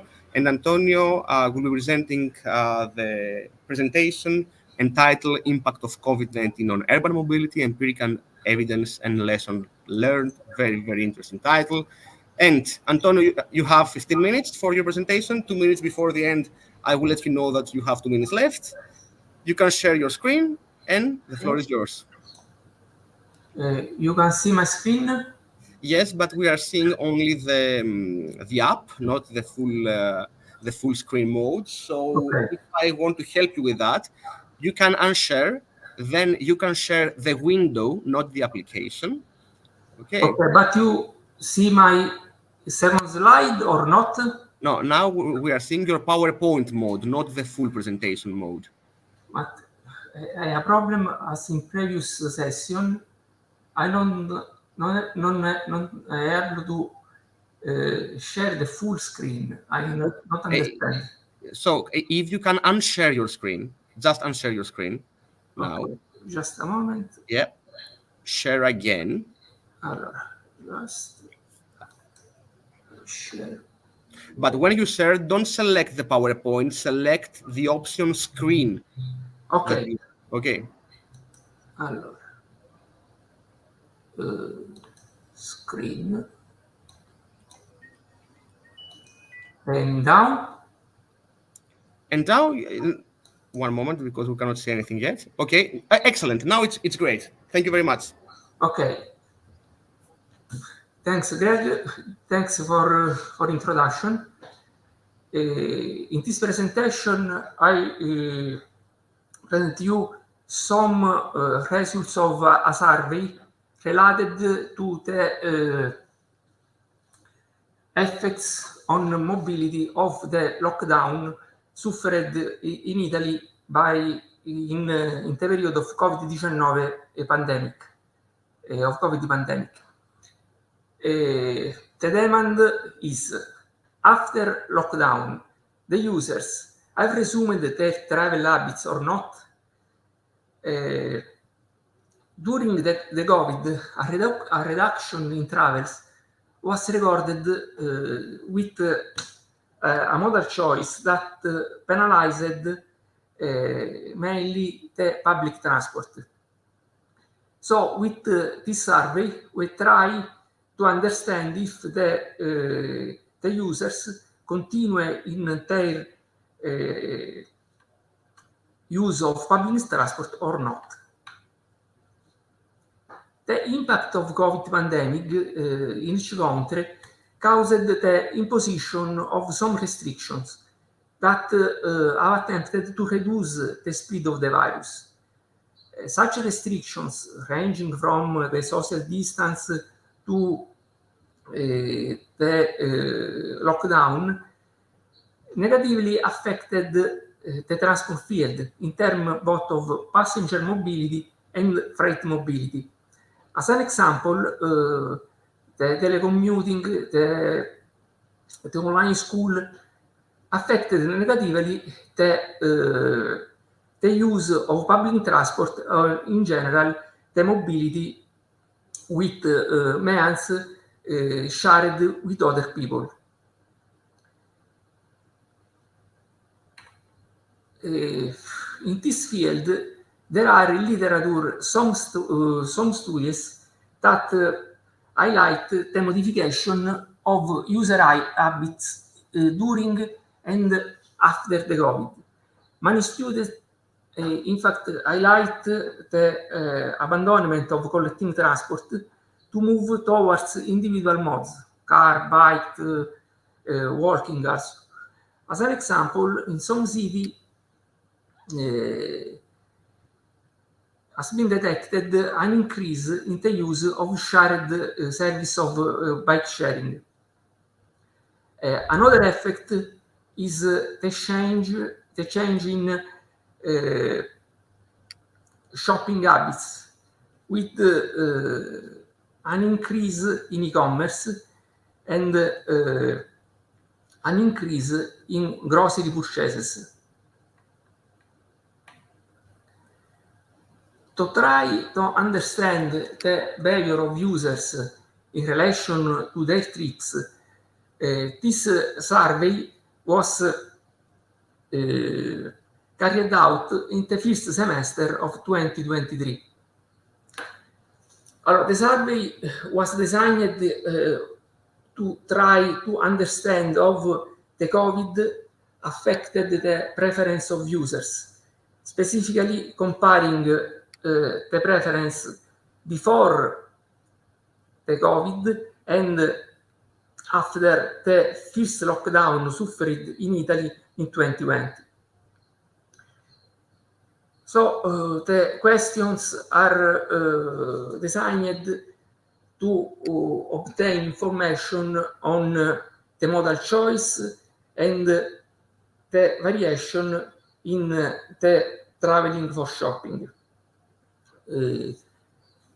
In general, this survey contains a first part related to socioeconomic data, two sections related respectively to travel behavior and shopping behavior, and it is designed in order to collect data on systematic and non-systematic travels.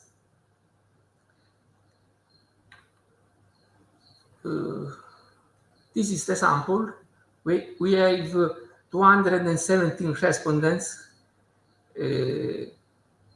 This slide is just on the composition of the sample. So we have some statistics on age distribution, on professional status, on income distribution, referred to the household income.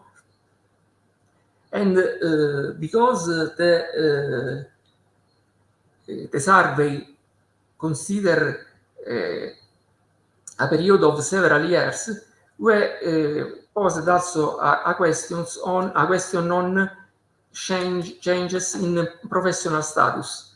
And we note as an example that there are some respondents that passes from school to university or that entered in the work of the world of the work. Another question posed to the respondent is about the type and the number of vehicles owned. It emerged that about the 49 own few cars and other about 73% on a motorcycle or a motorbike.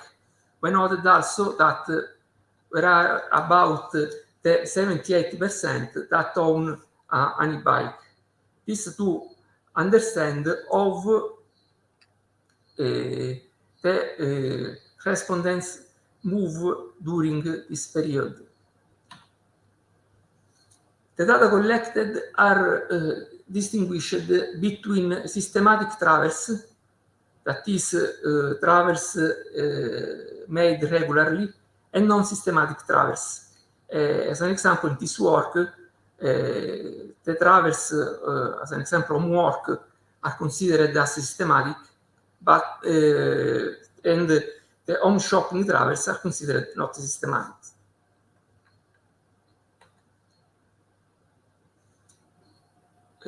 For systematic travels, we're considering separately outward travels and return travels, both before and after lockdown.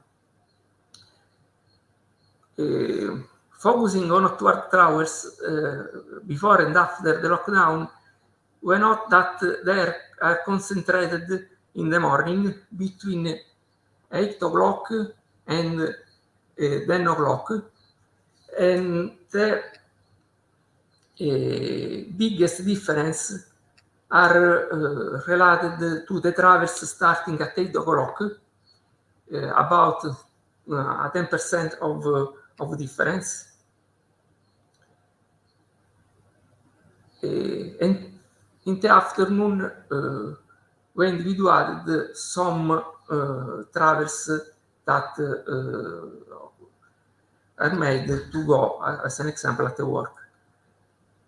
For return travels, they're mainly scattered in the afternoon, and the difference before after lockdown appear very small, are very small.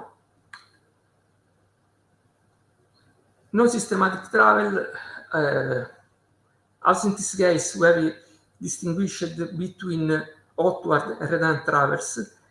The difference before after the lockdown are limited, and we noted differences less than the 7%.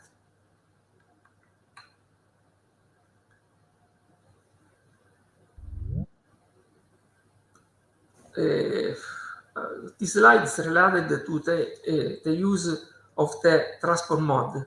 We noted that in pre-lockdown, 38% of people used the public transport, but this value decreased to 18% after lockdown, with a redistribution of the users that choose the private transport or walking. Similar consideration for non-systematic travel. So we have a consistent percentage of rate of users switching from the public transport to the other transport modes. In relation to the private transport, we note some changes between pre-lockdown and post-lockdown period. In fact, we note an increase in the use of the car as driver, which corresponds a decrease in the use of car as passenger. This demonstrates a change in habit, with many users that in post-lockdown period prefers to travel alone. In relation to the shopping mobility, the main difference are detected in the frequency and in the quantity purchased. In fact, the next slide, we note a reduction in the refresh frequency, but not in correspondence an increase on the quantity purchased.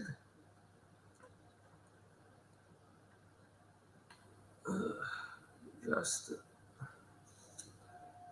in relation to the time interval and the transport mode chosen for shopping, there will not appear a major change between before and after lockdown.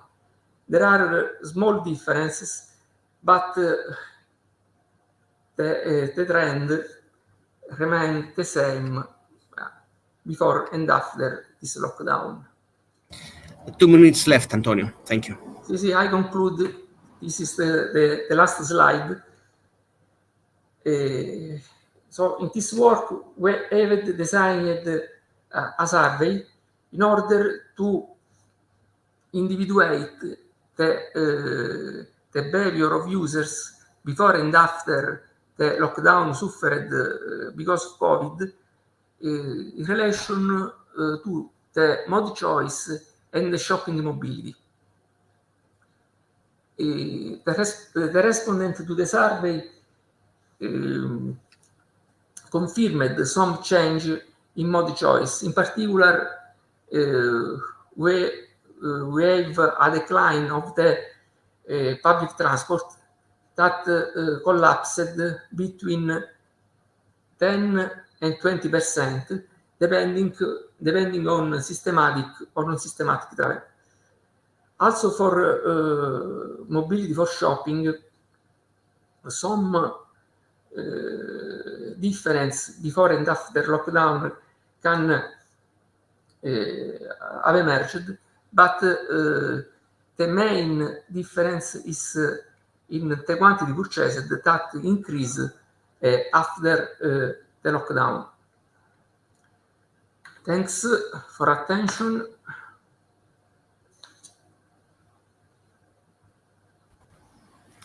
Thank you very much, Antonio. Thank you very much for keeping the time schedule and for this very interesting presentation. You can unshare your screen now. So, are there any questions or comments or remarks for Antonio? Hello, Antonio. I would like to propose a question. Thank you very much for your nice presentation. It was really systematic and scientific, and your methodological aspects are quite comprehensive. And my question is that what is the policy for implications and planning based on the outcome of your research? In fact, I would like to know that what do you suggest for the policymakers based on the outcome of your research? Thank you very much. So, if I correctly understand your question, you speak about the implication of this research, right? Right. Okay. The main objective of the survey is to understand if any change in behavior was made by users before and after. The objective really is to calibrate some behavioral models, as an example, logic-based or probit, in order to understand and simulate the behavior of users in these situations. From this sample of users, we noted some differences, but we have in program to extend this survey in order to have a robustness in the sample, because some aspects are not yet clear. Okay.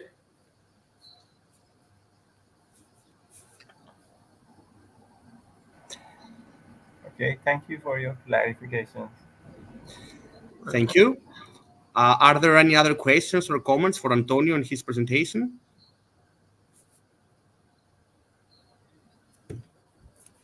Okay. Thank you very much again, Antonio. Very interesting presentation. Also, just a final comment from me. Very, very interesting. Of course, COVID-19 had let's say, pronounced impact on urban mobility. Let's hope that the positive changes will remain also on a permanent manner. The negative can go away. Thank you, Antonio. Let's move on with the next presenter. So according to our program, the next presenter is Olesia Kriekova. Olesia. Yes. Thank you, Good Olesia. afternoon. Good afternoon. The title of the presentation of from Olesia is Urban Freight Transport and Emerging Information and Communication Technologies, Analyzing End Consumer Decisions in Receiving E-Purchases. Olesia is coming from Rome Tor Vergata University. Olesia, you have 15 minutes for your presentation. 2 minutes before the end, I will let you know so you can wrap up your presentation, and we look forward to seeing your work. Okay, thank you. Do you see my presentation? Absolutely, yes. Yes, okay. Thank you. Thank you for introduction. We go through 6 steps like introduction, motivation of our research, state of the art, methodology, results, and conclusion, and further development. For introduction, I would like to say we analyzed innovative last mile delivery solutions, understand the attributes that most influence the choice of how to receive purchases made online, simulate through a discrete choice model the user's choice behavior. So we are focusing on the last mile delivery and in urban and in terms of urban freight transport. And in this research, we go inside the literature and understand the leverage of the behavior of end consumers. So we goes to 5 steps like literature review based on what is going on, the state of the art, and so on. Then based on that, focus on the consumer and determination of influencing factors, definition and development of the statistical survey, data analysis and choice model definition, and based on that, conclusions and future developments. So the last mile delivery in the management of the supply chain is the last part of the transport from the hub to the final destination or end consumer or shop. Last mile delivery represents on average 53% of the total cost of the delivery shipment, and it's responsible for about 25% of urban congestion.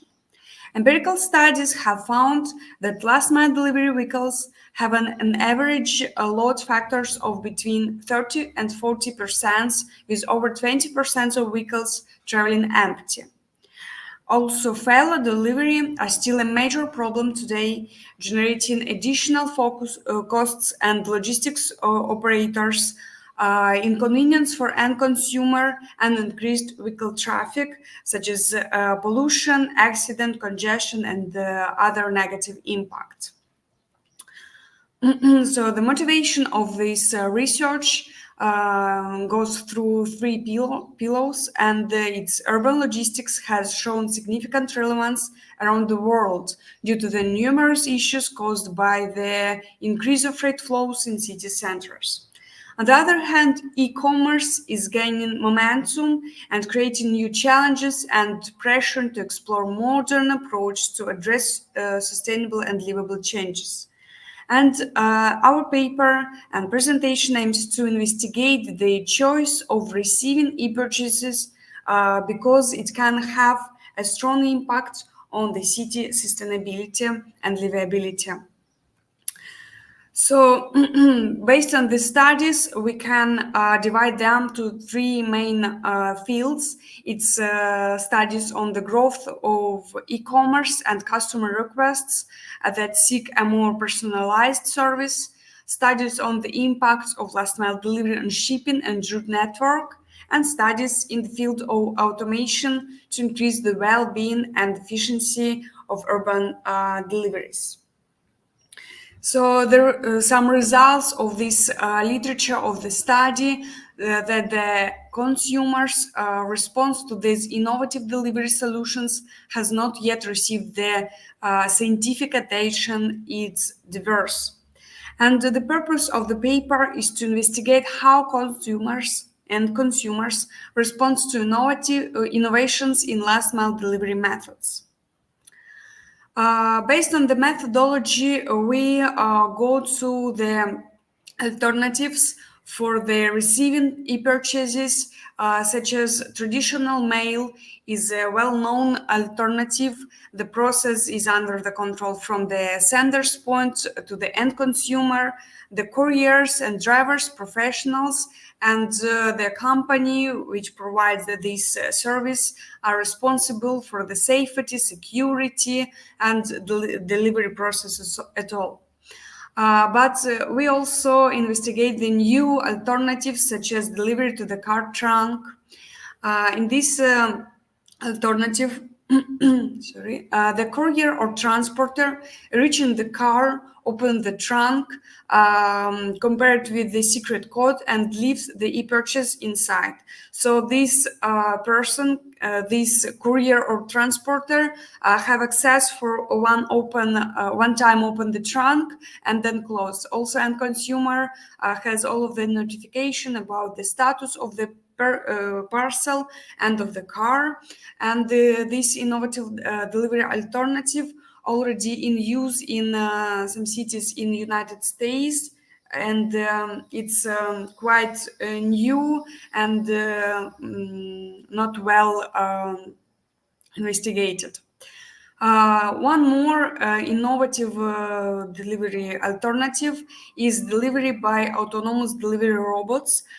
In our research, we decided to compare the all types of the robots by sidewalk, air, and other to one group. The end consumer received the via application all notifications related to their e-purchases from the moment it's assigned to the drone or robot to when it arrives on their address.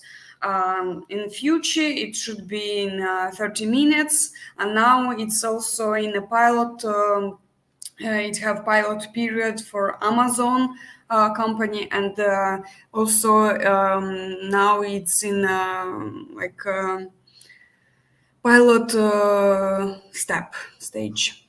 Also, for more alternatives, it's a crowd shipping. Crowd shipping represents a novel alternative that utilizes digital platforms to connect shipment demand with the supply of ordinary someone willing to deviate from their routes to deliver packages to end consumer, receiving modest compensation in return. Also, this is a new quite new alternative.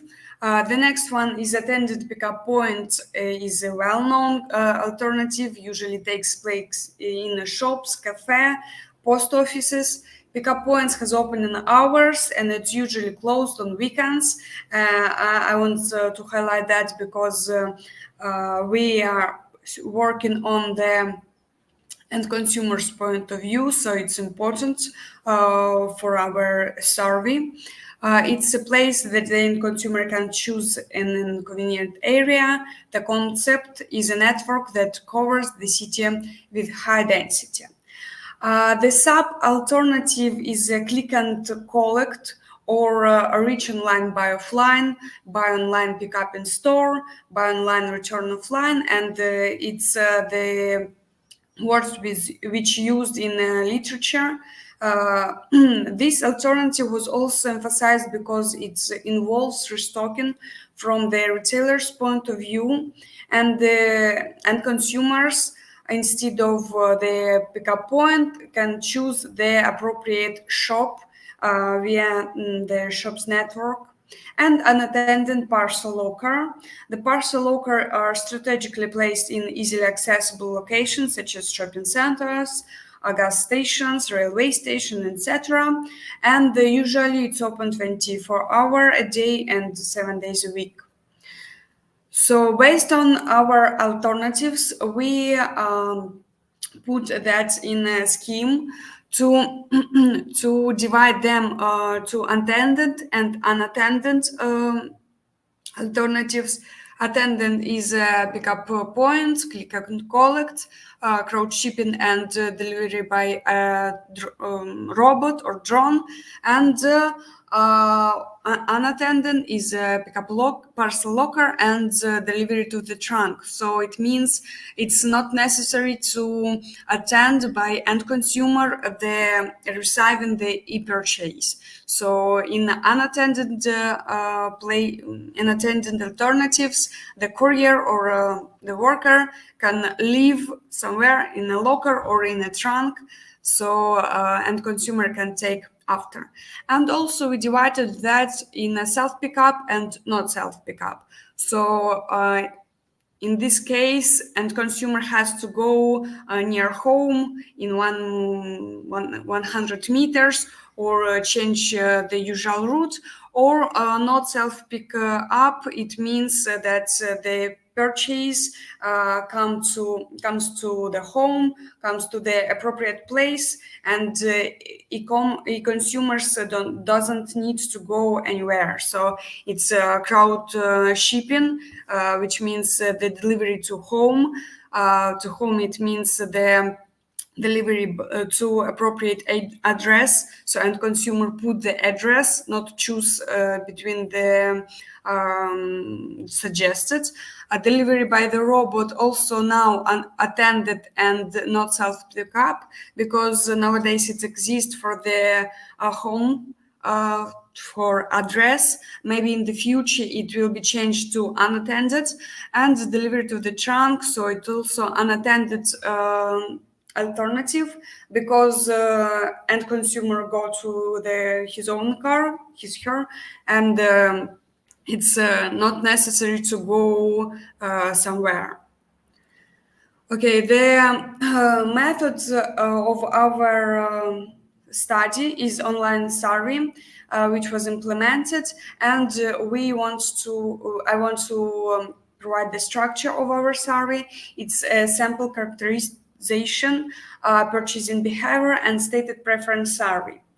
The sample characterization by gender, age, level of education, vehicle used for travel, so socio-demographic characteristics of the end consumers, of respondents, is important to understand the correlations between choices, between preferences, and their socio-demographic and socio-economical characteristics. The second part is purchasing behavior. It's frequency of purchasing, types of products purchased, delivery alternative used, impact of the return policy on the purchase. So in this case, we can understand the habits, the behavior of end consumer, how many time per week, per month they buying, and so on. And stated preference survey allow us to compare the alternatives with the different characteristics, and allow us to understand the preference, why end consumers choose one or other alternative. So as a result, we have 310 respondents, which was divided for 2 blocks for decrease the number of the choice sets. And at the end, we have 2 blocks, more or less the homogeneity. So the results of our survey is, for example, we can see the gender and demographic affiliation, the female 45% and male 55%. Also, the survey was launched in Italy. It's North Italy covered 15%, center 50%, and south of Italy 35%. And then we have the classification of characteristics of age by respondents, and the main group is from 18 to 34 years old. 2 minutes left, Olesia. Oh, sorry. Okay, trying. Okay. Also, the level of education we analyzed, it's more or less more than half the bachelor's and master's degree. And the important things, the vehicle used for travel and for shopping, it's cars and motorcycle. It's red because it have a negative impact. So other vehicles, other alternatives to for shopping is more or less eco-friendly. It's walking, public transport. We can see it's a high percentage, more or less, but cars still more useful for the shopping, for travel. Also, purchase frequency, the major part is of the respondents use less than once a week and at least once a month. So most of the sample makes online purchases at least once a week. We can see online and offline, and purchases in physical store usually made for more frequently than once a month, but less than once a week. So, as I said before. What about the types of the products? We can see the clothes and shoes is more frequently purchased, electronic goods also, and household products. Other stuff you can see instead of that has a less percentage. Also, we analyze the preferred time slot for receiving delivery and our peak preferability in the early afternoon and late afternoon. So it's from 2 until 4 p.m. and from 6 until 8 p.m. Also, we analyzed the preferences by the employment status because the employers and students quite busy in from the morning to lunchtime and then after lunchtime. So based on that, we can see the difference between employment status and the preference of the time slot for receiving e-purchases. Also, as a result, the motivation to buy online rather in a physical store for different type of employers. It's employers choose because online purchasing because of economic convenience, time saving, students for avoiding journey and time saving, and retired respondents use online because of economic convenience and to avoid the journey. But all of them can highlight the convenience and wide range of the products is a positive side for the online purchasing. So the results of the survey, delivery to pickup points and lockers was had a high votes and a high percentage of the respondents. So they preferred to choose the pickup lockers and points. The key attributes we highlighted the delivery time, delivery price, and flexibility. Flexibility means the choosing the time slot where they can receive the e-purchases. Security of the parcel has a third level, let's say. Okay, conclusions. In the current e-commerce landscape, the flexibility of timetables is become very important because of the saving time of end consumers. And among the socioeconomic variables selected, the three main was highlighted like age. As their age increases, users prefer traditional delivery over innovative delivery. Innovative robots, drones, trunk. Educational level, that it increases the user's propensity to choose innovative delivery methods. And generally, as the end consumer frequency of online purchases increases, their propensity for traditional delivery decreases. So they want to choose other alternatives instead of traditional delivery mail. So the further development is include other attributes and emphasize the levels which will provide input for the design of the stated preference survey. Develop a stated preference survey with the aim of investigating the end consumers' preferences for last mile delivery alternatives, increase the number of respondents, increase the number of questions, as well, and respondents beyond in Europe and in the world, and develop the forecasting model. So go deeply in this survey and create increase the number of alternatives of attributes of respondents. And I would like to share our contacts, share our survey, and I hope you respect time, and that's all. Thank you very much for your attention. Thank you, Olesia. Very interesting topic and very insightful presentation. Are there any questions for Olesia, or comments or remarks? If there are no questions, I have one very, very quick and very simple. So the survey is still ongoing, because I saw the QR code that you shared in the last slide. Yes, the survey was launched, we increased the number of alternatives, we increased the number of attributes and their levels, and we launched the survey, which could be helpful for, let's say, make a full picture of this. Because before we launched another survey with less alternatives, but for us it's very important and interesting to analyze the difference and also the willingness to use the innovative solutions, like maybe you know before, but for a lot of people the delivery to the car trunk is a cutting edge, and some of our respondents didn't heard about that before. So yes, now we have the survey and it's going on, and we want to obtain more results and also increase the number of the respondents as well. Good point. So, but I understand that with the new survey, you will conduct a separate kind of analysis, because as I understand, the surveys are slightly different, the questionnaires are slightly different, and also the pool of respondents may be slightly different. So I guess that you will not be using the new data as, let's say, a supplement to the first survey, but you will be conducting a separate analysis. Is that true?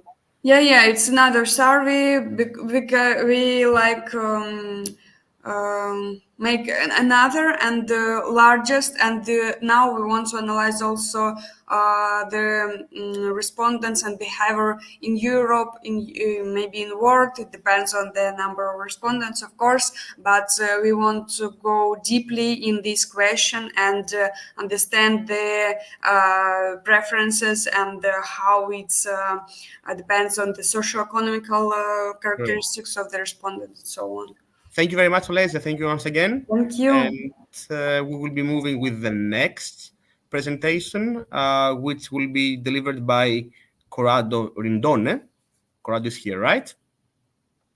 From Università degli Studi Mediterranea di Reggio Calabria. And the title of the presentation is Experimentation for Risk Reduction by Training, a Framework of a Seminar. So you have... Yep. Is there any... The presentation will be presented by me. I am Maria Luisa Moschella. Okay. Can you please provide... Yes. Can you please introduce yourself? Because, yeah. Yes. Okay.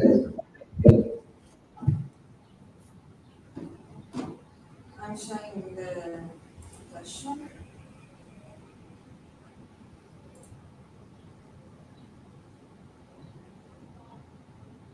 So who is presenting this presentation? Yeah. So, for me, please. Gregoris, the presentation is in the presence. Okay. So... by Maria Luisa Moschella. Okay. That's fine. Yeah.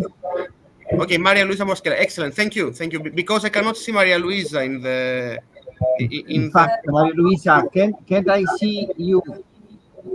Okay, excellent. So, just to finish the introduction, Maria Luisa Moschella from University Mediterranea di Reggio Calabria will be presenting this presentation entitled Experimentation for Risk Reduction by Training, a Framework of a Seminar.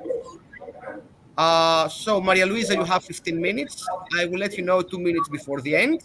We can see your presentation at the moment, so the floor is yours. Okay, thank you. So, I'm talking about the experimentation on risk reduction by Sorry, training. excuse me, Maria Luisa. Apologies. Can you go a bit closer, please, to the microphone, because we can hear you with great difficulty, and we are hearing you from a distance. So if you can a bit closer to the microphone, that would be greatly appreciated. Thank you. Can you hear me? We can hear you, but it's a bit with a lot of background noise and in a distant mode. So if you can go a bit closer, Now? That's fine. Okay. Okay. So, I don't know what happened. You can see the presentation. Yes, the first slide. Okay.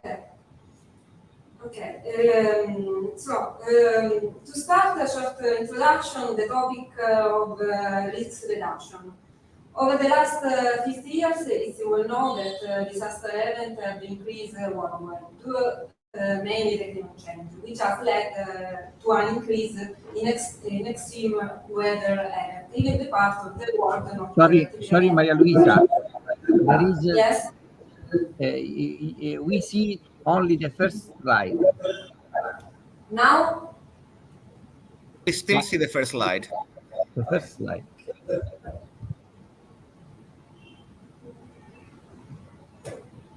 Now? No. Okay. No, I can still see the first slide. I don't know if it's a personal problem, but yes, now yes. Thank you. Yeah. Okay.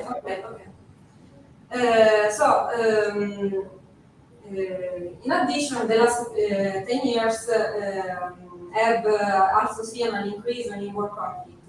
So, in view of this global context that show an increase in trend of disaster and death, the Sendai framework was introduced in 2015, which presents a global strategy with 7 objectives for priority to reduce disaster risk and losses. However, there is an unclear accordance in international framework for disaster management. An example is the difference between the United States and the European Union protocol. The biggest difference is that in the United States there is a focus on pre-emergency action. In particular, FEMA agency established the Homeland Security Exercise and Evaluation Program, which is a framework for planning, conducting, evaluating, and improving exercise with the objective to define a common approach and improve national preparedness. On the other hand, the Europe focused on post-event management and show a lack of standardized emergency management procedures that require member states to test emergency planning. The motivation behind the research relates to the goals of the 2030 agenda, in particular goal 1, 3, and 50, which address risk reduction 3 dimensions, the fight against poverty, the safety and the resilience of city and community, and the fight against climate change. Consequently, the second motivation focus on the community preparedness for evacuation procedure because of the growth of disaster risk. That means there is a need to act in anticipation of the event. The last is the lack of standard emergency management procedures preparing evacuation plans to be tested. The general objectives of this field of research are to bridge the gap between planning action and their implementation. A crucial point for the implementation of the right procedures is to understand how to measure the preparedness of community level. And finally, to application of the task consistent model to simulate the evacuation of people, by considering the effect produced by the information provided by user. The aim of The aim of our work to underline the information about the evacuation procedure, the important the spread of the information about the evacuation procedure, followed by the application of the planned action through exercise training, in particular STEM exercise. This can be tested and evaluated with the aim of estimating of the contribution of the seminar for risk exposure reduction.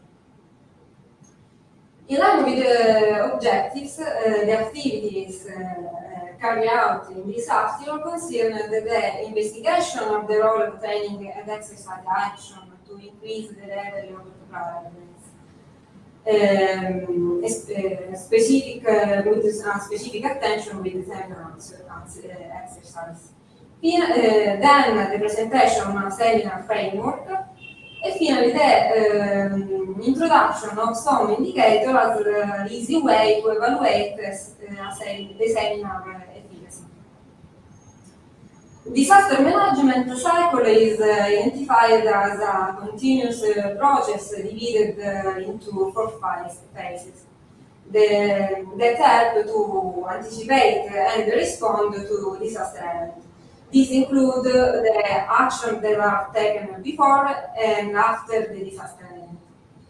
As already said, we focus on this study in the phases preceding the disaster event, and specifically on the preparedness phase.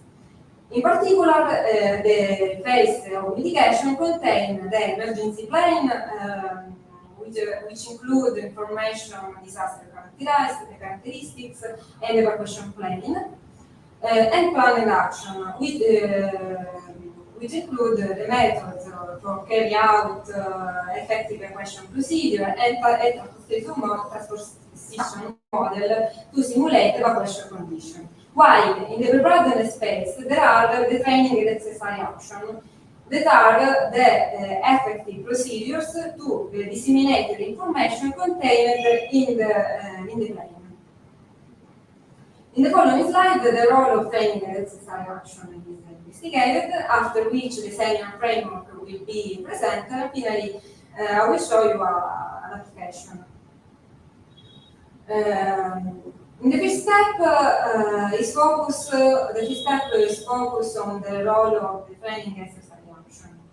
So, with the mitigation phase and thus with the presence of the question plan and planned action, a reduction in risk exposure is created. But with the preparedness phase and thus with the training and exercise action about the evacuation plan, an increase in capability is produced, where the capability is the ability of user to perform a critical task. For example, if we consider as a critical task the time interval in which the evacuation must be performed, capability is the ability to reduce this time. If capability is higher, lower is the risk exposure. In conclusion, we can say that by increasing training exercise action, we achieve a higher exposure reduction. By referring to an evacuation plan, the information contained in the plan is transferred from top to bottom through different hierarchical levels, for which preparedness action can be specified. The issue is transferring information on planned action from decision level to community level.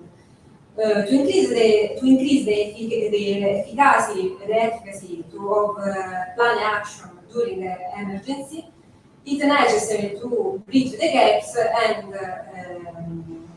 between all hierarchical levels, and this is possible through the training and exercise action, which are divided into groups. Discussion-based and operation-based. The discussion-based is low-cost activities aimed at reviewing or developing emergency plan and procedures. Operation-based are real-world experimentation aimed at testing imaging plans and procedures. We are focused on seminar exercise, which is the simplest and low-cost exercise, characterized by direct and directional communication throughout frontal lection conducted by the presenter, which explains the content of the evacuation plan to an audience consisting of a group of key stakeholders, with the aim of the seminar is to provide a solid basis of awareness of climate action.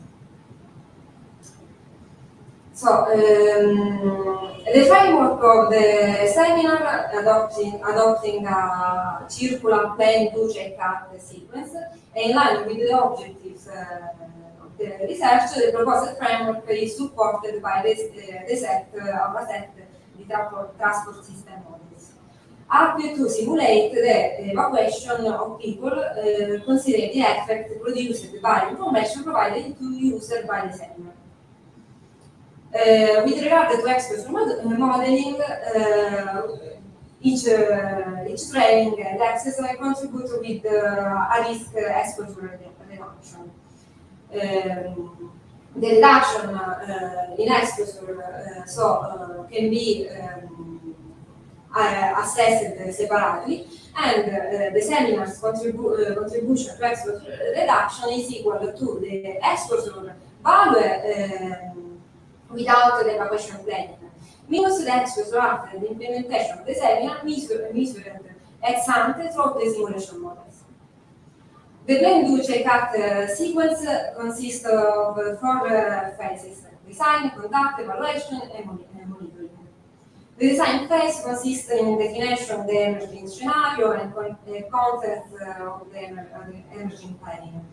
In particular, the key factors should be described following the temporal dynamics of the emerging elements.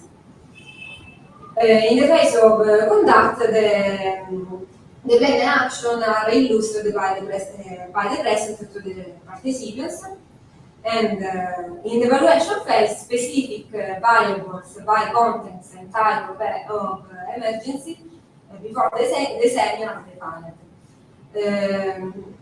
Moreover, different indicators are used to perform the exposure reduction assessment.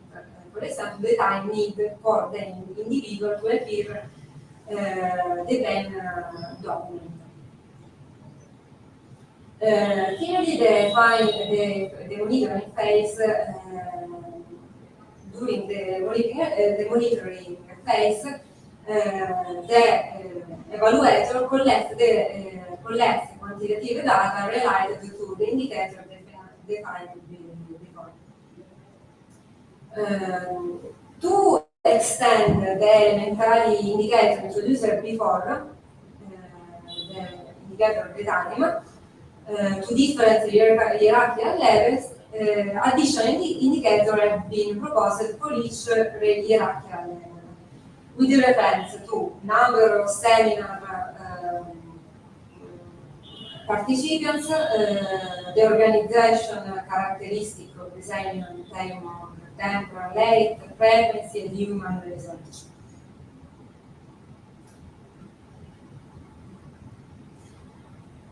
As an example, we can consider the application of the pre-flight briefing, which is a live demonstration describing the emerging evacuation procedures conducted by the flight attendant on board before takeoff. This seminar is established according to the International Civil Aviation Organization, and in the table we report the indicators shown for the operation in community level. In conclusion, I would like to show you the take-home message from the presentation. Training, exercise, action are an opportunity to reduce, represent a crucial opportunity to reduce risk and damage because they determine an increase of capability. and consequently of risk reduction. Seminars are the simplest and low-cost action for the implementation, for implementing the planning and evacuation procedures. And in this study, we show that the introduction of a standardized seminar framework can help to increase the efficacy of preparedness action. Finally, we proposed the use of defined indicator for measuring the seminar contribution to exposure reduction. Thank you for attention. Thank you very much, Maria Luisa, for the very for keeping the time and a very interesting and insightful presentation. So, are there any questions for Maria Luisa about her research?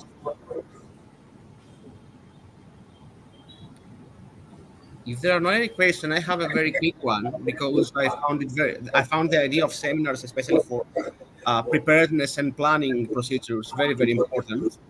Especially the low budget is an important factor for local authorities. So I was wondering, because you mentioned at some point that the seminars is in fact at the bottom of the events and of the processes that can be followed.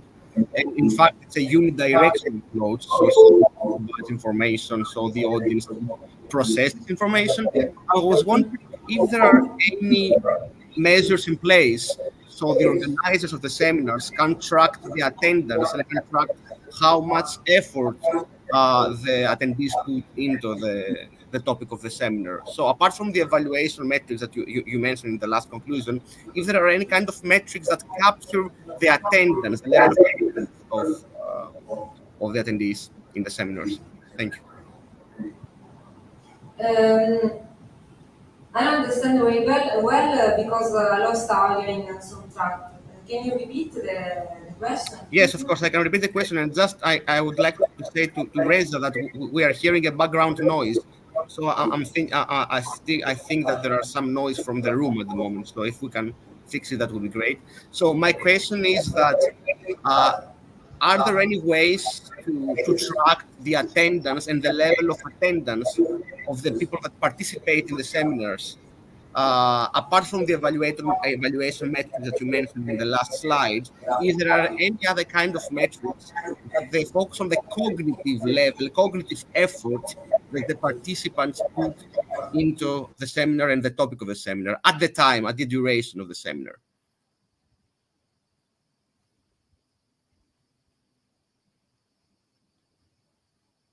Hello? I can try to explain some approach of our approach in for this situation. Mm-hmm. The question is very, very important because the seminar is the first step of a discussion-based approach for the exercises. Then we think that the number of people that are informed can increase the level of preparedness. But the attendance is a very open question because it is related to effectiveness of each kind of discussion-based exercises, because it is necessary to measure if the users know the procedures of indicated in the evacuation plan.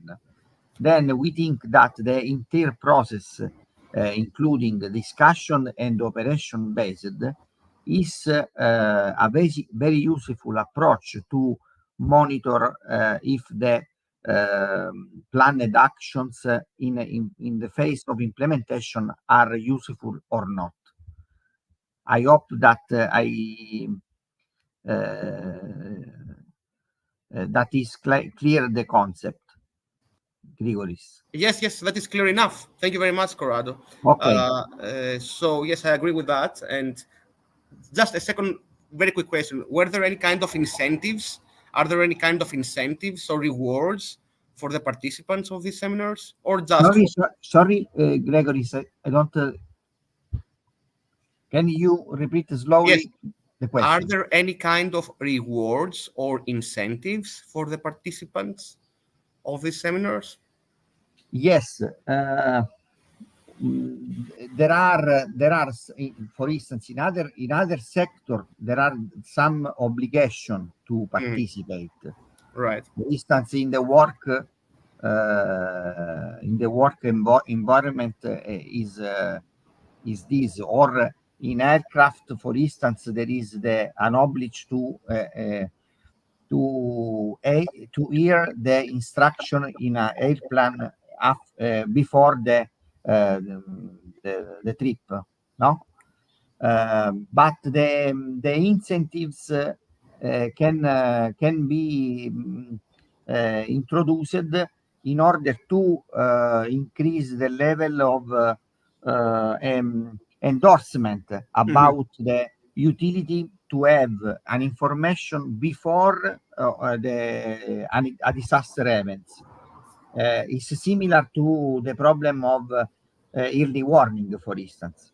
In the case of tsunami, for instance, there is a very effort to increase the preparedness of people that know the procedures, the scenes, and the paths to reach the safe areas. Thank you, Corrado. Very clear enough. Are there any other questions or comments from the audience to Corrado and Maria Luisa? Okay, it seems that the presentation of Maria Luisa was the last one. We don't have any other presentation in this session. So thank you very much for your participation. Thank you very much for your input and your comments. I was very glad to see the very interesting research of all the presenters today. And we look forward to the next sessions of the ICCSA conference. Thank you very, very much. Thank you, Gregory. Thank you. Thank you, Maria Luisa. Thank you, Maria Luisa. Yes. Bye, thank you. Thank you.